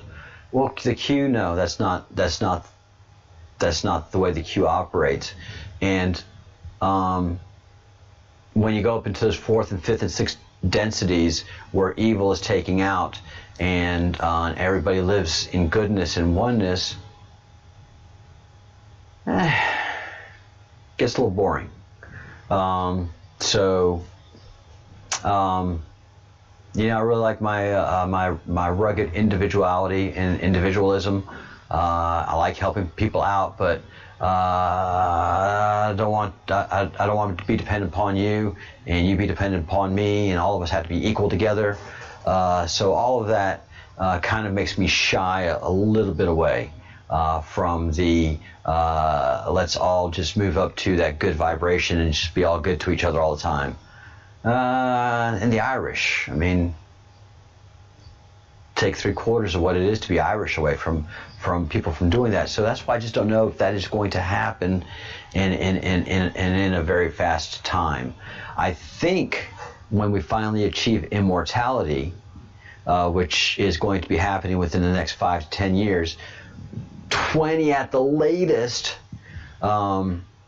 is when we start to really, when you live 200 and 300 and 400 years, and the new births are minimal at best, because that's kind of what happens when you become immortal. Your birth rate kind of just goes.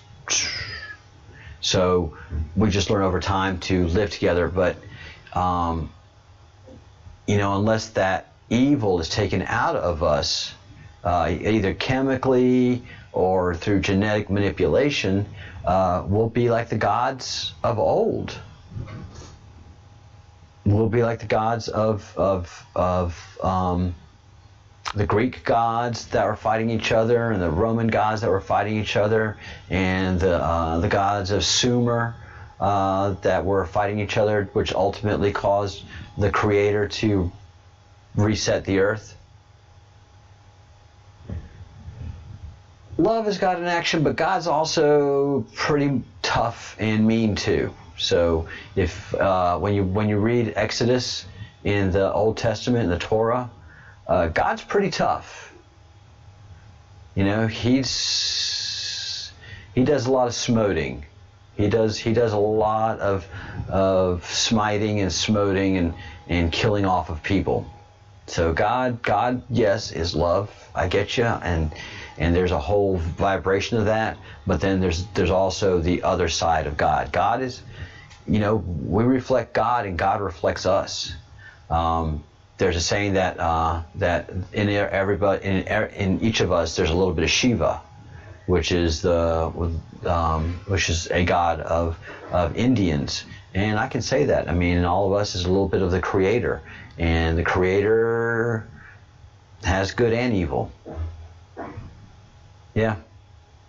I mean, the God of the Torah is funny, has a very dry wit, and the words are right there. I'm not making anything up characteristically. You can read the words as they were written 5,000 years ago. Actually, 3,000 years ago. The Torah was established 5,000 years ago, but it was written to parchment 3,000 years ago in Babylon on the first exile of the Jews. But God spoke, and what God said was taken down by Moses' scribes.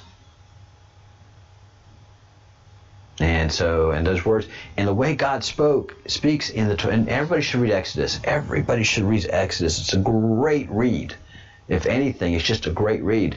But the way God speaks is not the way the Jews at the time spoke. So the everybody that spoke during Exodus, and again, this was written 3,000 years ago, they spoke with that very stilted, formal speak. That was the old times. And God's really loosey-goosey, very modern with his dialect and the way he speaks. And again, this is written 3,000 years ago. It's like a 21st century human was having a conversation with a Jew, a guy from the nation of Israel, 5,000 years ago. Very fascinating.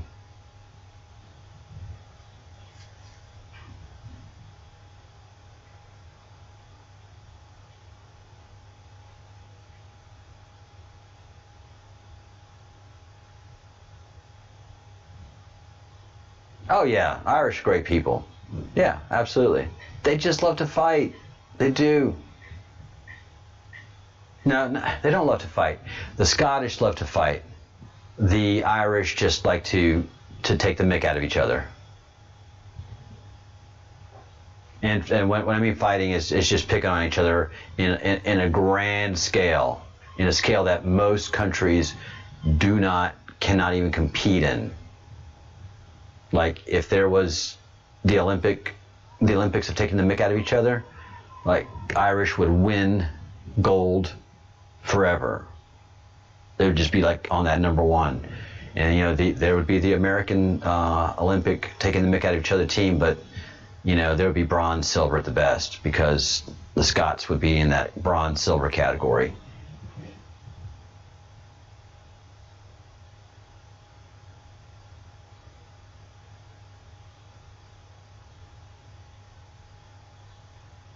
I haven't seen Igor. I need to go to Igor's channel. How's he doing?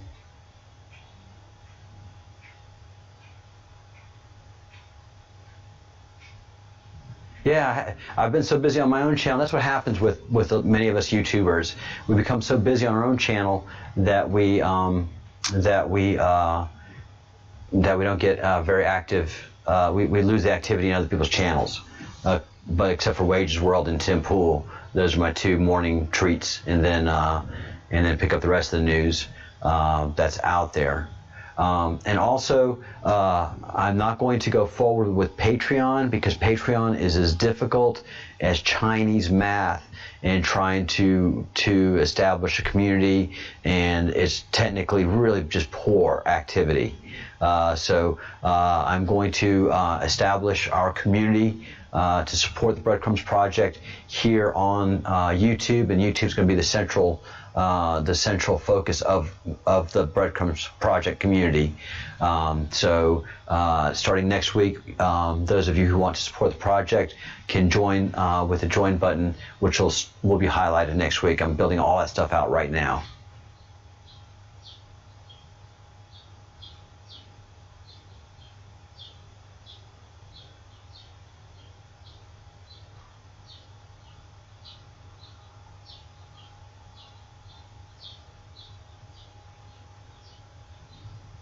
Yeah, God is a playful God. He really is. He, she, Shim. God is truly playful and enjoys and really enjoys what we do on the planet. It really, I get that sense. For the most part, not even most part, humans are good people. We just do bad things.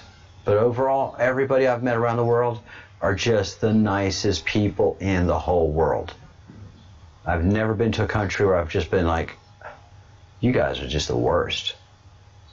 No, every country I've been to, everybody I've met has been nice, nice, nice.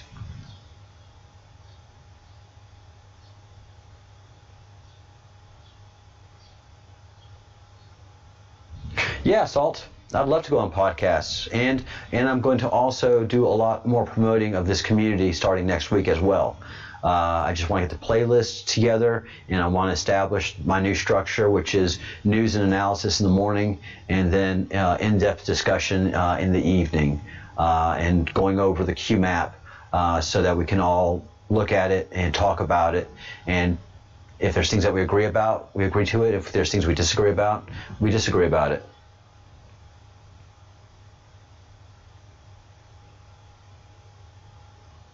Yes, Salt Provider, if you can make that contact, I would love to be on something called Soberish.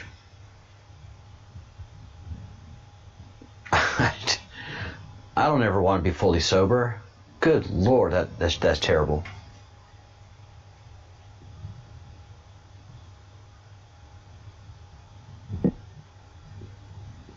I want to go through life mostly sober.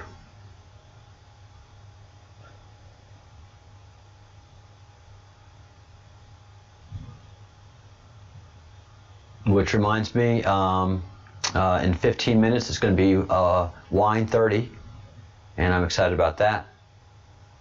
Oh, you guys are in trouble. All y'all are in trouble. Nemesis, David, the other Dave. Who else was in the chat last night?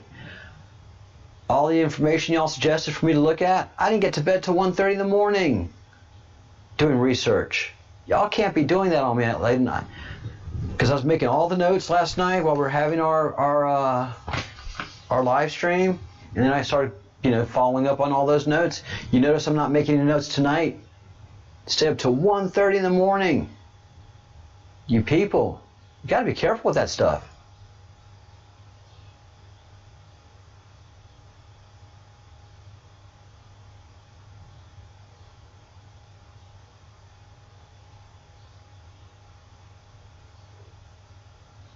It is alcohol abuse, clearly. And something I want to say too, and I feel very strongly about this, not only should we decentralize Washington, D.C., and not allow bureaucrats to retire on the government dole, and the only people that should be allowed to retire from the government are the military. But if you are a mayor, a parish president, or a county president, or a governor of a state, and you allow riots to happen,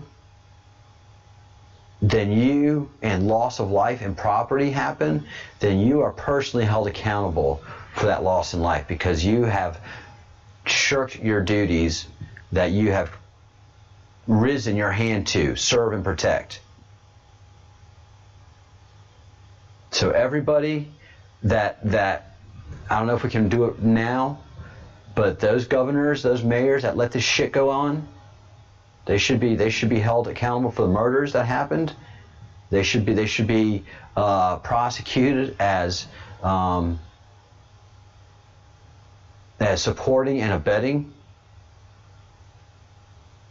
those crimes, into and up to including murder, destruction of property. All that shit should be added up, and those city leaders, and I would even say the boards as well, but definitely the executive branch people that allowed for rioters to run free in cities. It's not, and that's my fundamental point to everybody in the room. When you are put in government in America, you're not a king. It is not your city. You are given a job to take care of that city. You're given a job to take care of that state. And if you don't do that job, right now there's no ramifications. It's just politics. You're just a political leader. Well, no, you're causing the destruction of property. It is your fault by shirking your job and your responsibility to protect and defend the people that these murders were allowed to happen. The people that lost their life resisting arrest, you're also responsible for that too, because you've allowed that to continue in different communities. You should make it clear, when you are part of government, you represent government. You're not representing the criminal class. You're paid for by a taxpayer. You represent the taxpayer. You protect the taxpayer. You protect the law abider. And so that's why you have to go into the communities that are having problems abiding laws and explain, look, y'all can't be acting like that. Y'all can't be behaving like this. You got to respect the law. If not, you can't stay in this community. We got to talk about something. We got to figure something out, people. If you're going to get arrested, well, you get arrested. If something is going not the way you like it, we'll handle it after the arrest. Or if the arrest was wrong, we'll handle it after the arrest. But during the arrest, you allow yourself to be arrested. And that's the thing. Government doesn't work unless the losers allow themselves to be governed. Just because you lost an election doesn't mean you can act the fool. Government only works on the consensus of the losing party. And right now, the Democrats and the Labour Party in the United Kingdom, they are not acquiescing. They are not allowing themselves to be governed by the winners of the election, clear winners of the election. And they're the ones that are causing the civil war to erupt, which will continue to erupt further. This is not over by a long shot.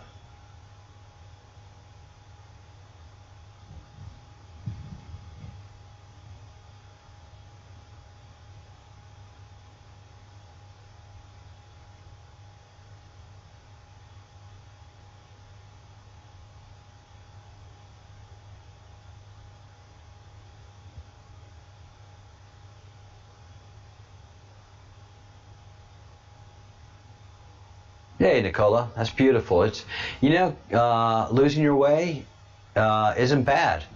Finding your way back is beautiful, you know, and all of us do that. All of us, none of you are perfect. I'm not perfect. I have lost my way, and the beauty of a creator is when your creation loses its way, but then comes back humbly and full of love and contriteness. It's that person that comes back demanding, you know, that's like, no. But that person that comes back saying, I'm sorry, forgive me, teach me, then you can wrap your arms around that.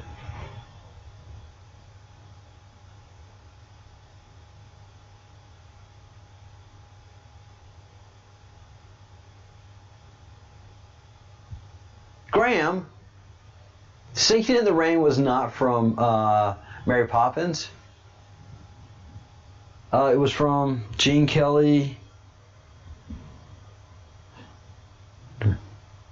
Oh, why is it escaping me now, man?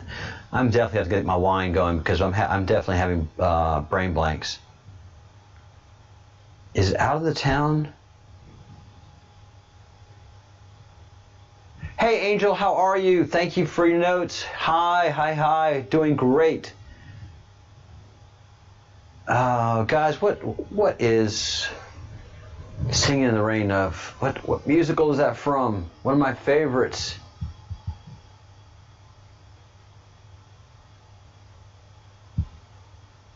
Out of the Town? Singing in the Rain.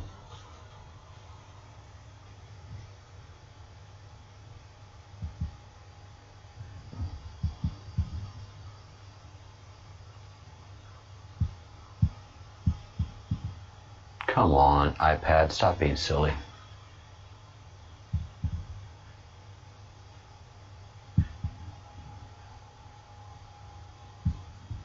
The movie...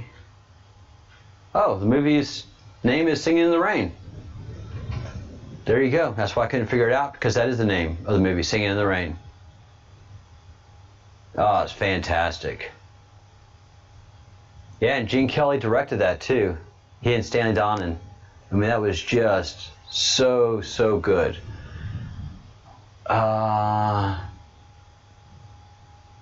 Gene Kelly, Debbie Reynolds, and Donald O'Connor.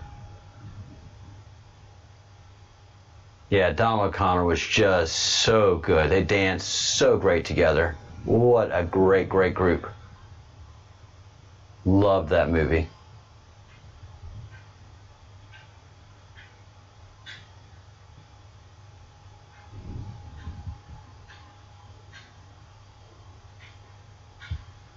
Wow, Angel. Well, thank you for fighting the good fight for us.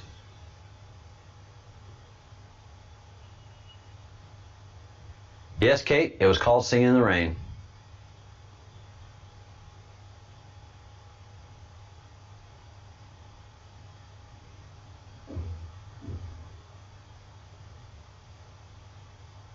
Hi, artist.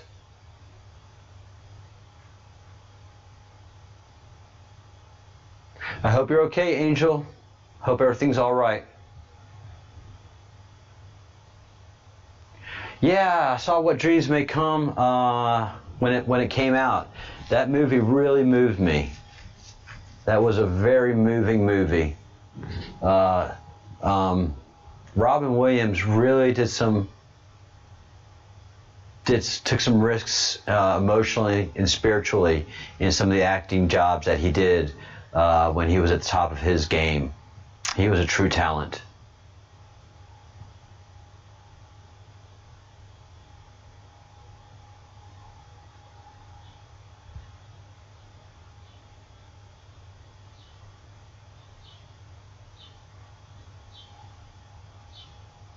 Yay.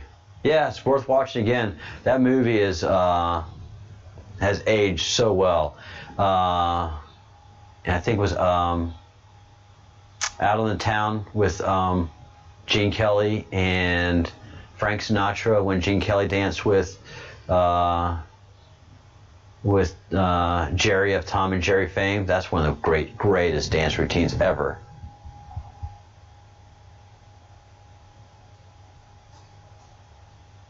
I don't know if Graham wants to take on that burden.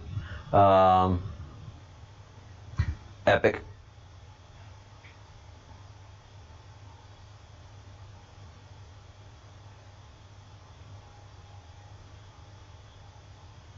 Yeah, it is great. It is a great film. It is it's aged perfectly. It is aged so well.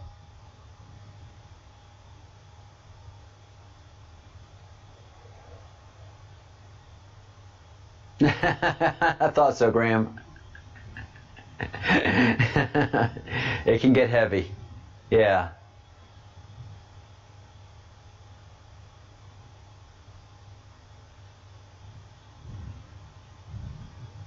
All right, 5 minutes to wine 30.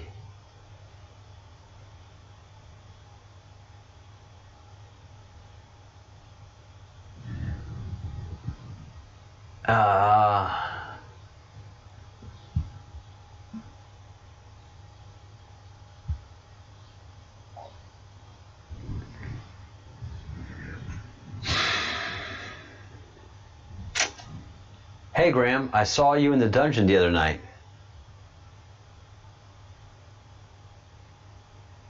I'm not going to ask you to explain that, Kate. I'm just not going to ask you to explain that.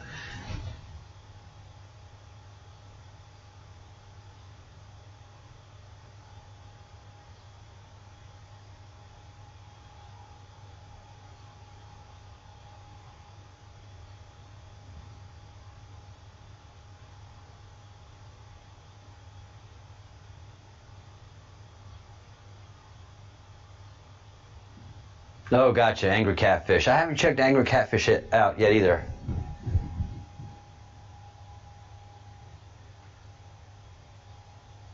Ooh, acupuncture.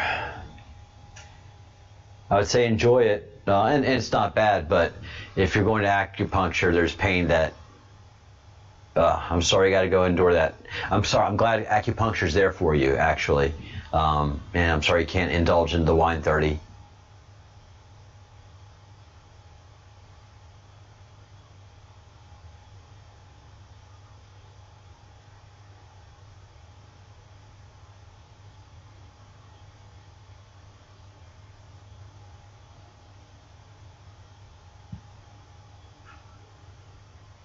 Oh, very good. Very, very good. Hi, Shu. Yeah, I'll get over there. I will get over to check out Angry Catfish. I will. But I've been busy with you guys. I've been having to work on technical issues. Notice the sound is working great tonight. No permissions issues. And been building out the membership club. So there's just so much that goes on in the background. Plus, I got to work and feed myself and sleep. Thanks, Robert. I will be doing that in 1 minute. All you who've been lurking, please hit the like button. Nemesis keeps reminding me to support the channel. It helps a whole bunch if you can hit that little like button. Or as Epic God Commander would say, smash that like button.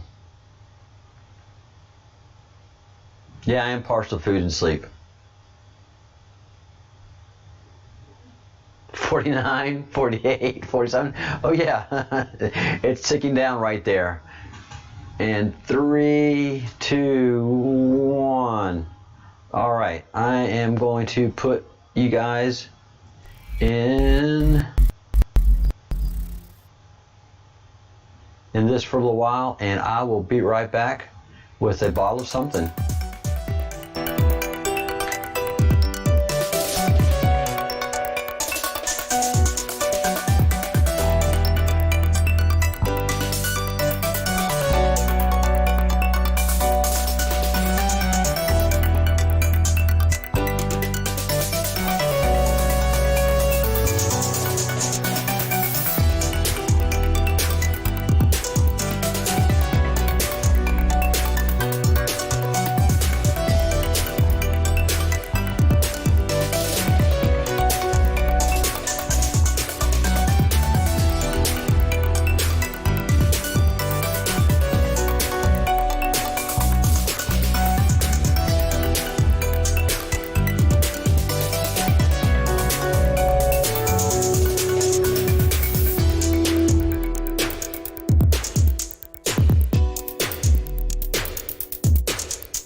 right, all right, all right. It is now officially wine 30, and couldn't be happier. Thank you all for joining me here at the Breadcrumbs Project as we come up and just do a lot of discovery here. You know, that is the one cool thing that we get to do. I get to do that. I enjoy doing is discovery, and if I'm on the right path of something, I like to stay on that path. For example, I've discovered Rioja wines 4 or 5 years ago, and now that's just what I enjoy drinking for all the right reasons.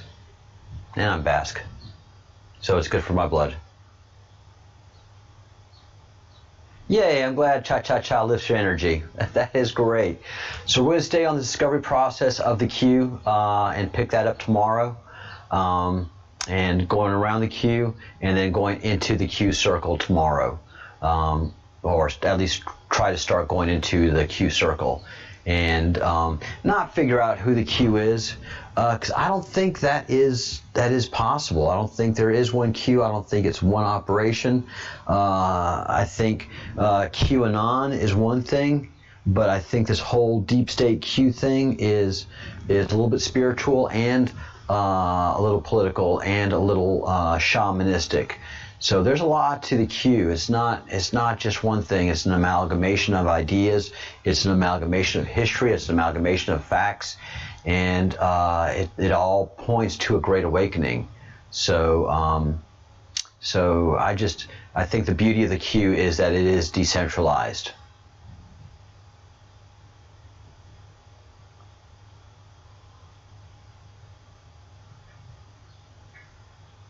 Oh, who's going to bed?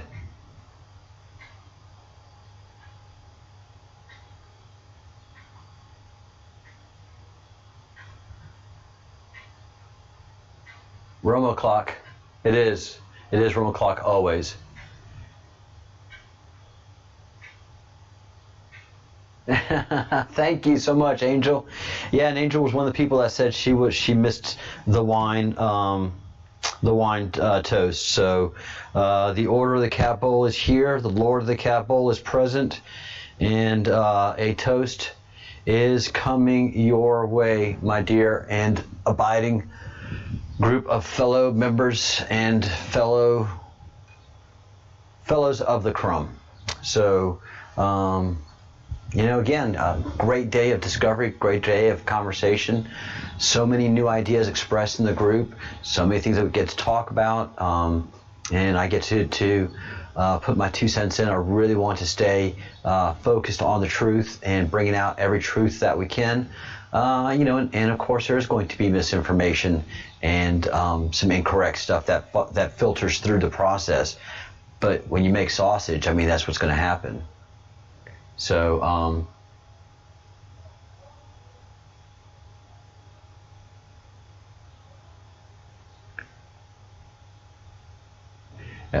these things happen, Michelle.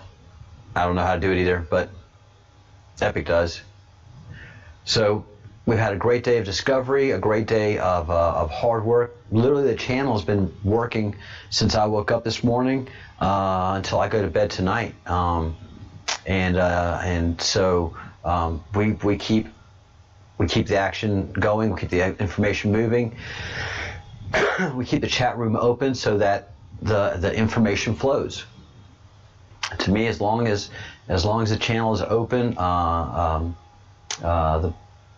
the broadcast will happen, and hopefully we can amp the signal and bring clarity and joy to a lot of people, and even have them to relax and not fear so much. That's one thing that this group does not engage in, and that is fear, and the fear porn that the MSM tries to pour out there.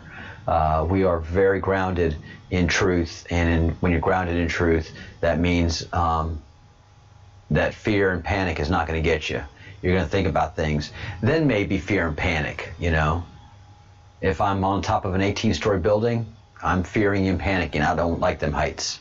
I'm not about them heights. So I don't care how much you try to reason with me. 18-story building, I'm on top of it. I'm crawling to the ground, and I'm getting out, and I'm getting down to the ground. But nonsensical fear porn, we can stand up to that. And we do. And so I give you a toast to all you members of the Crumb. A good day's work, a good day's research. You take it for granted in this group now, but so much wisdom and knowledge happens here every single day that it makes me proud, and that's how I want to stay. So keep growing, keep fighting for the truth, keep thinking, and keep this QMAP in your head, and anything that you can add to it or provide to it, just drop me an email, and I'd be grateful. So cheers, all y'all. Cheers, Nemesis, Epic. Kate, congratulations on your promotion. Michelle, thank you for the work that you do as a mod. And Robert, cheers to you. Angel, a very special toast to you.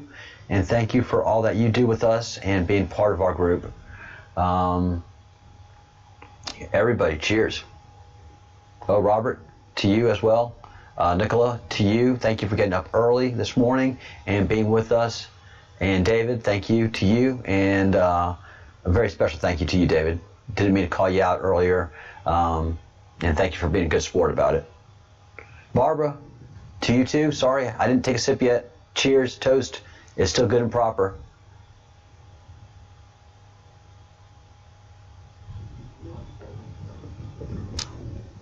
Oh, that's good. Man, that's some good wine.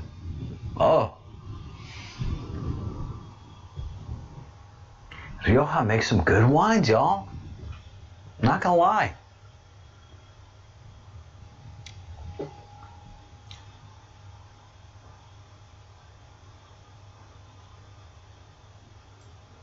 Making sure all the musics are down.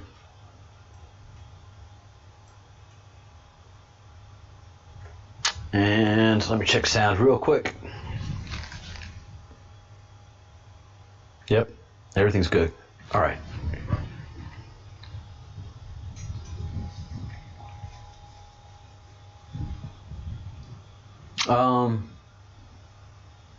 As far as to what to expect for the next couple of days, I have no real big clue.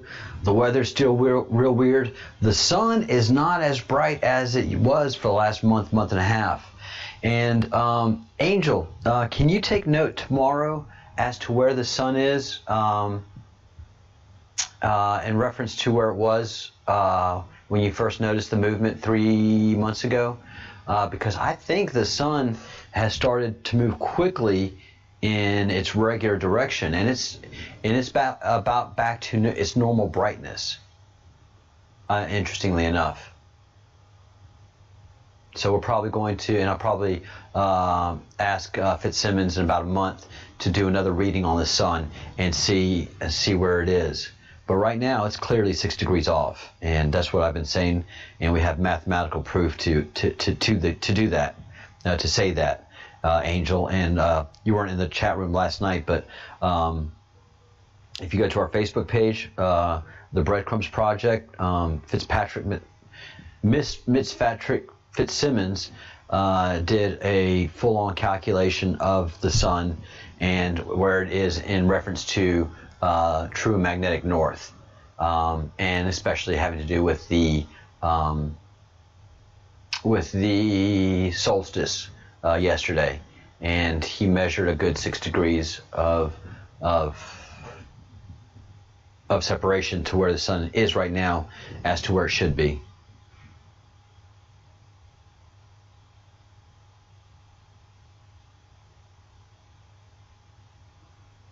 Oh, good, we're in salads. Now we're in part of the chat where I can understand. I like salads too. And I like potatoes.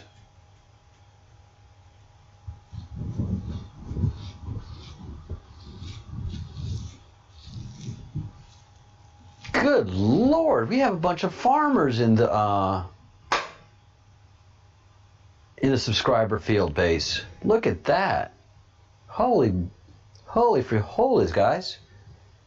Parsnips, peas, carrots grown at home. Good on you. Very good on you.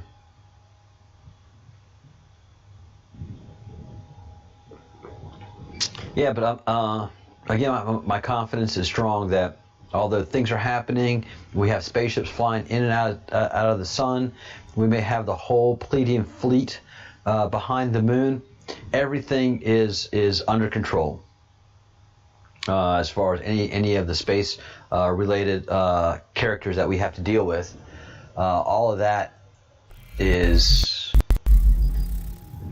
by my view, under control. So there's a lot of questions as to what is happening in space, and I think that's where the big story is right now, with all the UFO activity that we have, Space Force, the Pentagon, the President of the United States saying that UFOs are real, and the President keeps teasing about Area 51.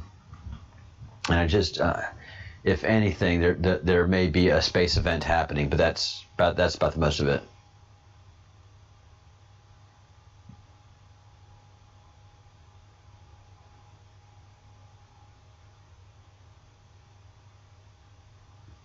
So Angel is saying that that there's been a very good change after the eclipse in the vibration and the frequency of humanity, and that the weather is changing for the better. I would think so.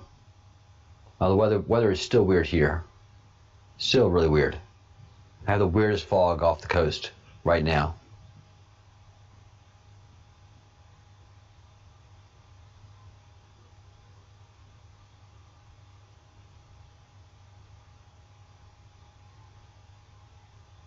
Hi, Nadine. Welcome to the Breadcrumbs Project, Nadine Sawyer. We'd love having you here. Welcome, welcome, welcome. Yeah, Tabitha, that was kind of a funny thing that TikTok kids did. And that right there is good trolling. That's a good time. K-pop kids and TikTok kids, if they did that little bit of trolling, that's fun. That's good on you. Supposedly a bunch of TikTok kids and K-pop kids, and I'm not sure what K-pop actually is, because I am Gen X, so a millennial could tell you what a K-popper was, but a Gen Xer is going to have difficulty. They reserved a bunch of tickets for the Trump rally that they never intended to use, and that's why they're saying that the Trump team didn't fill the stadium to capacity like they have in every other Trump event, and it's because the TikTok kids reserved badges. But yeah, if that's true, that's a good one. But as far as events go, I think you have to have a lot more information. Plus, there's going to be Secret Service there. So, when you reserve your tickets, you have to give a lot of information. This was COVID, suddenly moved to this new place.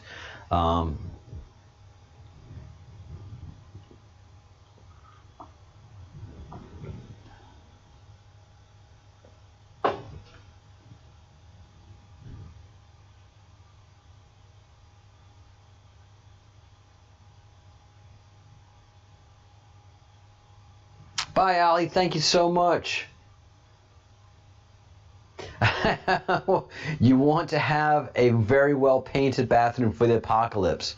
Everyone, if you have not prepared your bathroom for the oncoming apocalypse, please do so at this time. Do whatever you have to do. You want to make sure the painting is very fresh, and nothing that would be displeasing. It should be architecturally very good. You should have the golden ratio incorporated into any of the changes you make in your bathroom. But by all means, please have a very ready bathroom for the apocalypse. I cannot reiterate that enough. Thank you, Allie, for putting that forth.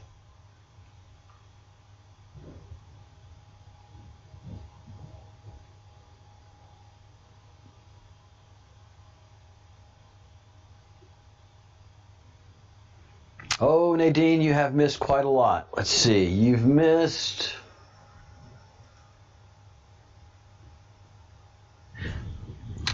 my charming and vivacious personality.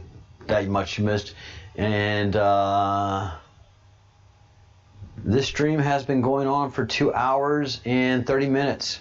So you've got 2 hours and 30 minutes of stream to pick back up on. Yep. 2 hours and 15 minutes.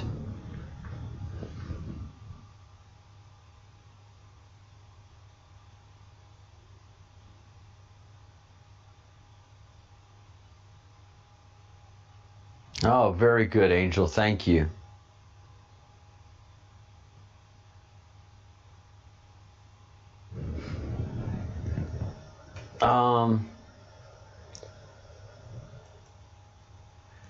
So we will be, and let's go ahead and take another look at the Schumann, because it is, as Wade said, this used to be blue. This was always blue. It's never been so green. I ain't ever seen so much green in my life on this tool, on this instrument. And so we have the Schumann resonance tool, just showing a lot of activity, a lot of indications, and then we have a lot of activity in and around the sun, and especially with UFO spacecraft type stuff. So there's UFO activity all around the stuff. We are seeing craft come out of the sun and going into the sun, and then we have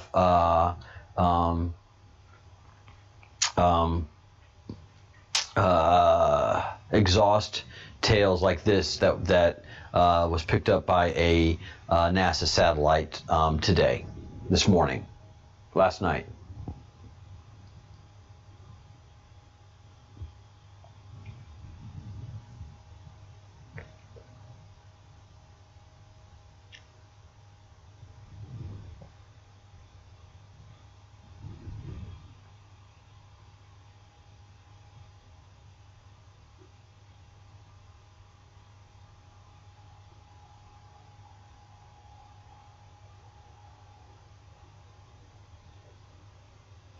Allie, if your toilet is flushing in the other directions, that means that the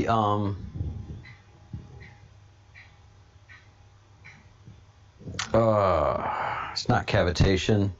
So many brain blanks tonight.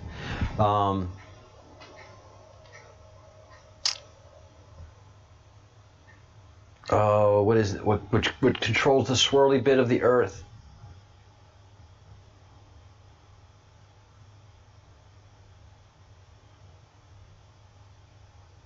Yes, Allie, you should pay attention to these things. But seriously, is your toilet bowl going in a different direction than it was going before? Because that has to do with the rotation of the Earth. Coriolis effect. It's the Coriolis effect.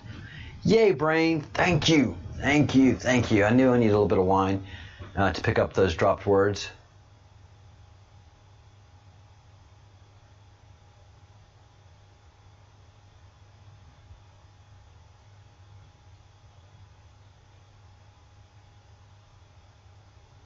Yeah, Nadine, there's a lot of traffic around the sun, and Wade has never seen any stuff like this that he's seeing right now, especially not this tail, not this UFO tail.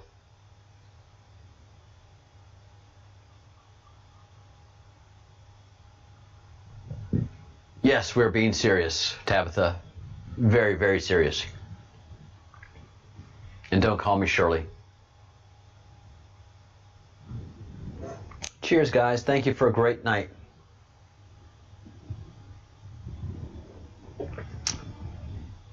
Anybody who has not hit the like button, please hit the like button this evening. Smash it if you can. About time. Wow, Angel. Wow, wow, wow. Rahu is healed. That is wonderful news. Big efforts, but you guys did it. Good job.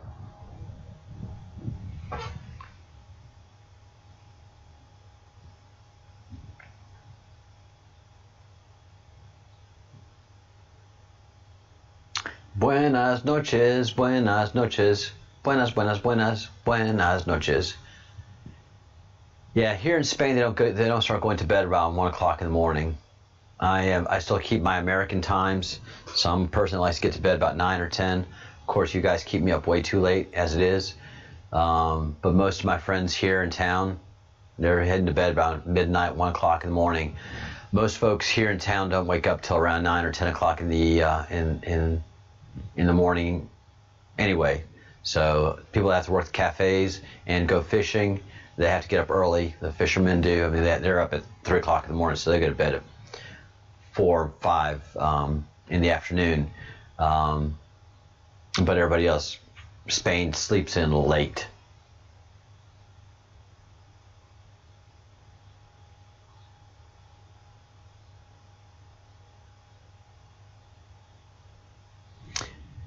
Yep.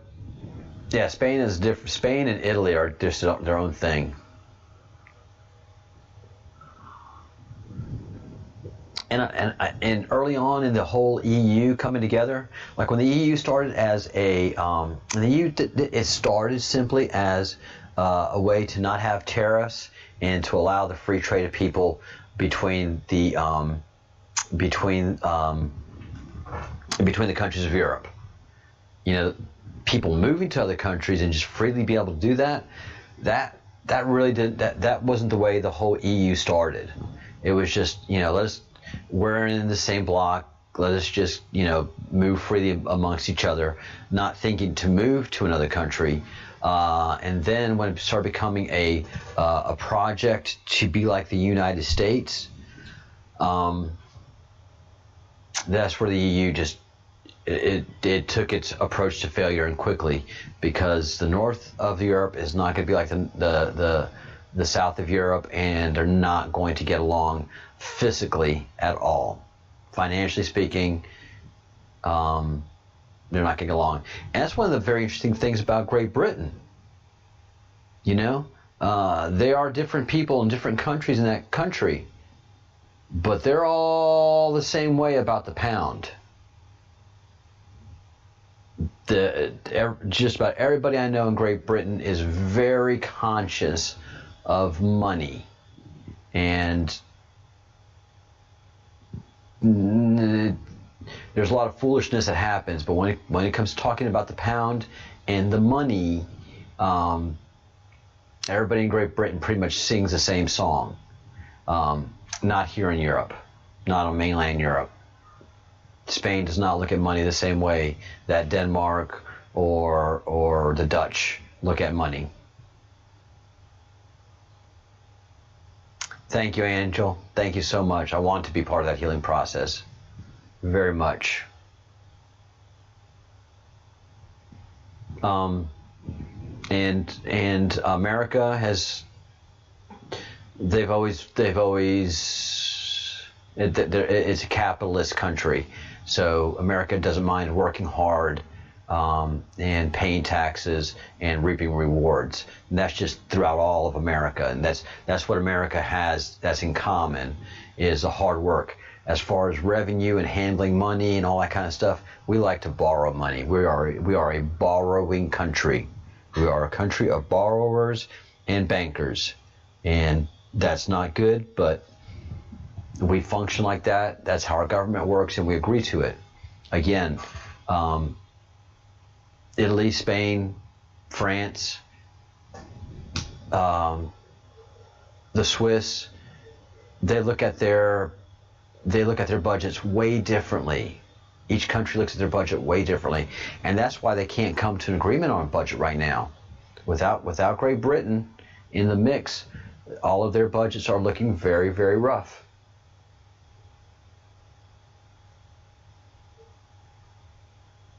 So it's going to be a very interesting. I don't see the EU lasting into next year. I don't think they're going to be able to pull a budget together. I think that's going to be the ultimate failing of the EU, is they're not going to be able to pull a budget together. If they can't pull a budget together, there is no more EU. It's that serious. Thank you, Nemesis, for those very, very kind words. I very much do appreciate it. Most important thing is just come and learn. come and learn, be at peace, grow, and feel the fellowship. Yeah, the euro can't. You just can't tie the economy of the Netherlands with the economy of Spain. You can't tie the economy of the Swiss with the Italians. You can't tie the economy of the French with the Baltic states. Economically and geopolitically, you just cannot do that. It sounds like a great idea. It sounds wonderful, but in practice, it's just the EU is so top-down demanding, but you have brilliant countries that are bottom-up hard workers.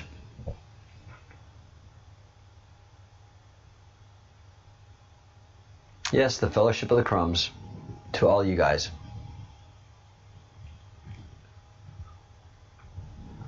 So I do see the EU breaking apart next year, because I don't think they're going to be able to pull a budget together. I just don't think they're going to be able to pull a budget together. So I think we'll start seeing the dismantling of the EU over the next year or so, and then tomorrow we're going to pick up the discussions of news and events. There's just going to be a lot happening overnight, and then our continued discussion on UFOs, because there's just going to be more and more activity of that. If you do get any videos of any UFO activity, if you just get anything at all that you want to share with me or the members of the Breadcrumb Project, please email me at the breadcrumbsproject@gmail.com. There's a lot of us, so it's not just one breadcrumb anymore. So it's the breadcrumbsproject@gmail.com. We're also out there on Facebook land. Look up the Breadcrumbs Project. Look for our logo, and you'll find us pretty quickly and easily. And on the Twitter, Epic Charles is our loose affiliation, and then the official Breadcrumbs Project Twitter page is at elchuck.com, elchuck.com. I don't Twitter. I don't go there much. So if you send something to the Twitter page, please email me and let me know, or let me know in the chat so I can go look at it. But I try to avoid the dumpster fire at all costs. Twitter just sucks every bit of your humanity. Don't read it. Don't read the Twitter. Oh, and Instagram. Like one of my favorite YouTubers said, you'll lose your salvation if you've been saved, and if you've been saved in a Christian sense, you go to Instagram, you're going to lose your salvation.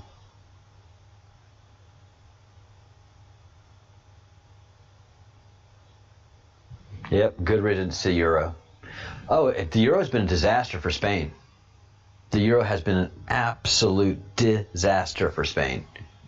In Spain, you could buy a cup of coffee, what we call espresso, in the States, for 40 pesetas, 35 to 40 pesetas, which was roughly 10 cents in how we were trading back then. And then suddenly the euro came on, and everything had to move real fast, and so it went from being 40 cents to being a euro for a cup of coffee. And then the exchange rate. So the Spaniards had to pay a horrible exchange rate for the euros. So they got a certain amount. They took their pesetas, and it wasn't a 1-to-1 exchange rate at all. Only the Germans got a Deutschmark to euro exchange, because they established the euro on the Deutschmark. How convenient was that? And so Spain lost just so much value of their currency in buying into the euro, and then the cost of living just shot up for the Spaniards once the European Union started. It was really horrible. Eggman, Dr. Eggman, PhD. Good evening. Good evening. Good evening.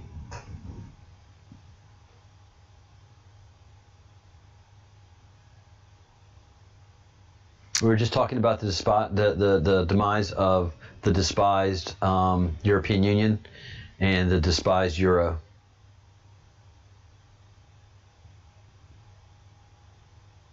Yeah, because back in the day, Spain and Italy, if they were having some financial issues or something going on, all they do is devalue their currency, and people would come in and buy the currency, prop up their economy, and away they go. They didn't have to sell debt. They didn't have to be in debt like they're in debt now.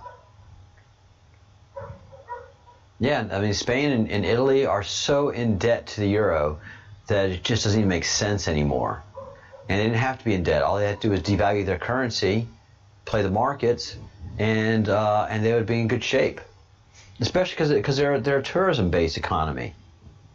So they used to make the peseta attractive to tourists, and they'd fill their coffers with dollars and Deutschmarks and Chinese yen and Japanese yuan. They'd fill their coffers with all of these exchange currencies, and then their economy would suddenly be stronger. The euro has just been a disaster for the European Union. And it's not built on good economic law and any good economic sense. Every economist was saying, don't do this to these countries.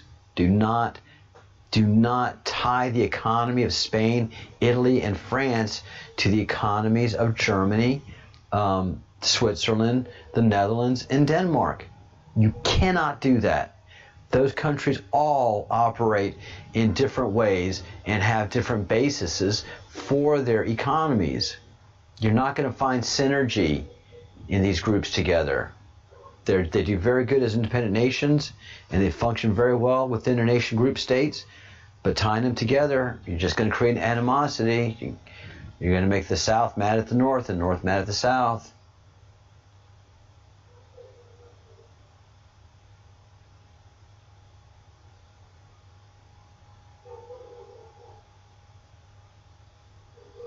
Yeah, Greece, Portugal. Oh, Portugal. Yeah, Greece. What they did to Greece was just horrendous. And what they've done to Ireland has been terrible. Terrible, terrible. The division that they've sown just for political purposes with the Irish. And they shouldn't be messing with that, man. They shouldn't be messing with Ireland. EU knows better than to do that, but they're just trying to score political points and take hits at Boris Johnson and the Tories by playing games with the Irish. Not good.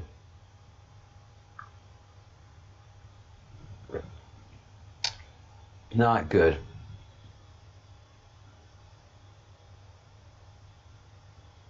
Guys, leave Graham alone. He's got to do acupuncture in 10 minutes.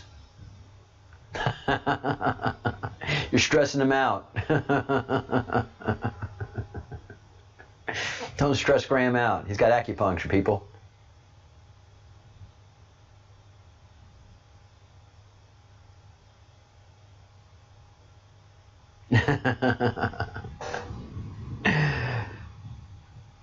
All right, folks, going to be winding things up here shortly so I can get an early night in and get ready for a new and fresh day tomorrow. We'll be here early with the news and analysis, and then hey Doreen, I'm about to wind up the live stream here, but we're going to open up we actually already have another stream open for chat, but we're going to wind up the live stream here and go into the chat. What we've been talking about today is a lot of UFO activity, especially around the sun.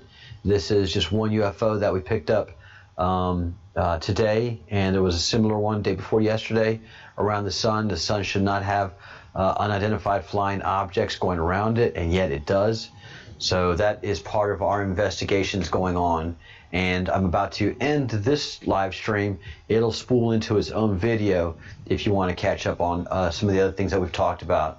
We've talked about the Schumann, and the interesting activities that has been taken there, Nibiru, and also that we had a crew, we had representation at the summer solstice. So one of the people in the picture there, I believe, is our man Dog Van Life. So we had representation at the summer solstice that no one got to see, and at Stonehenge, because they had the Gestapo out there for, I can't understand why. I don't know why Stonehenge needs to be closed. You know, you can do proper social distancing there. I don't know why you have to have such a strong police force there, private guards, but strange things are happening in government. Strange stuff.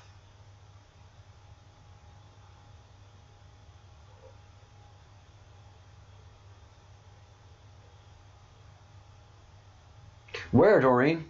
Where did this happen? What country? Some metallic object fell from the sky. It wasn't a satellite. They don't know what it is.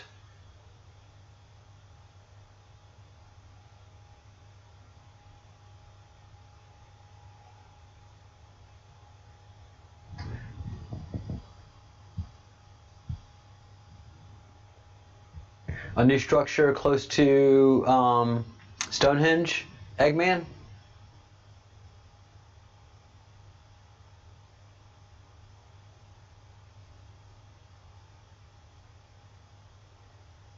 Alien hubcap. That'd be the best. And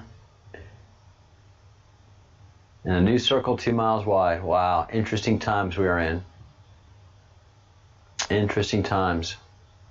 Well, guys, let's wind this up and head on over to the chat and talk about new discoveries at Stonehenge, the alien hubcap, and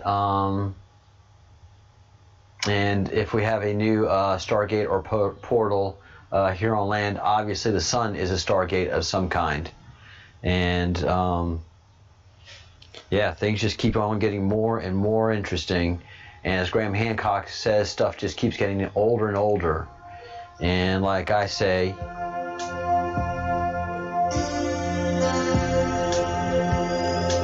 think good thoughts, do good deeds, and say good things. Always practice forgiveness. Try to lead a good life. Life will be hard, but you can make it simpler by doing the good things and having a good time doing it. Thank you so much, guys. We'll see you in the next live stream in the chat.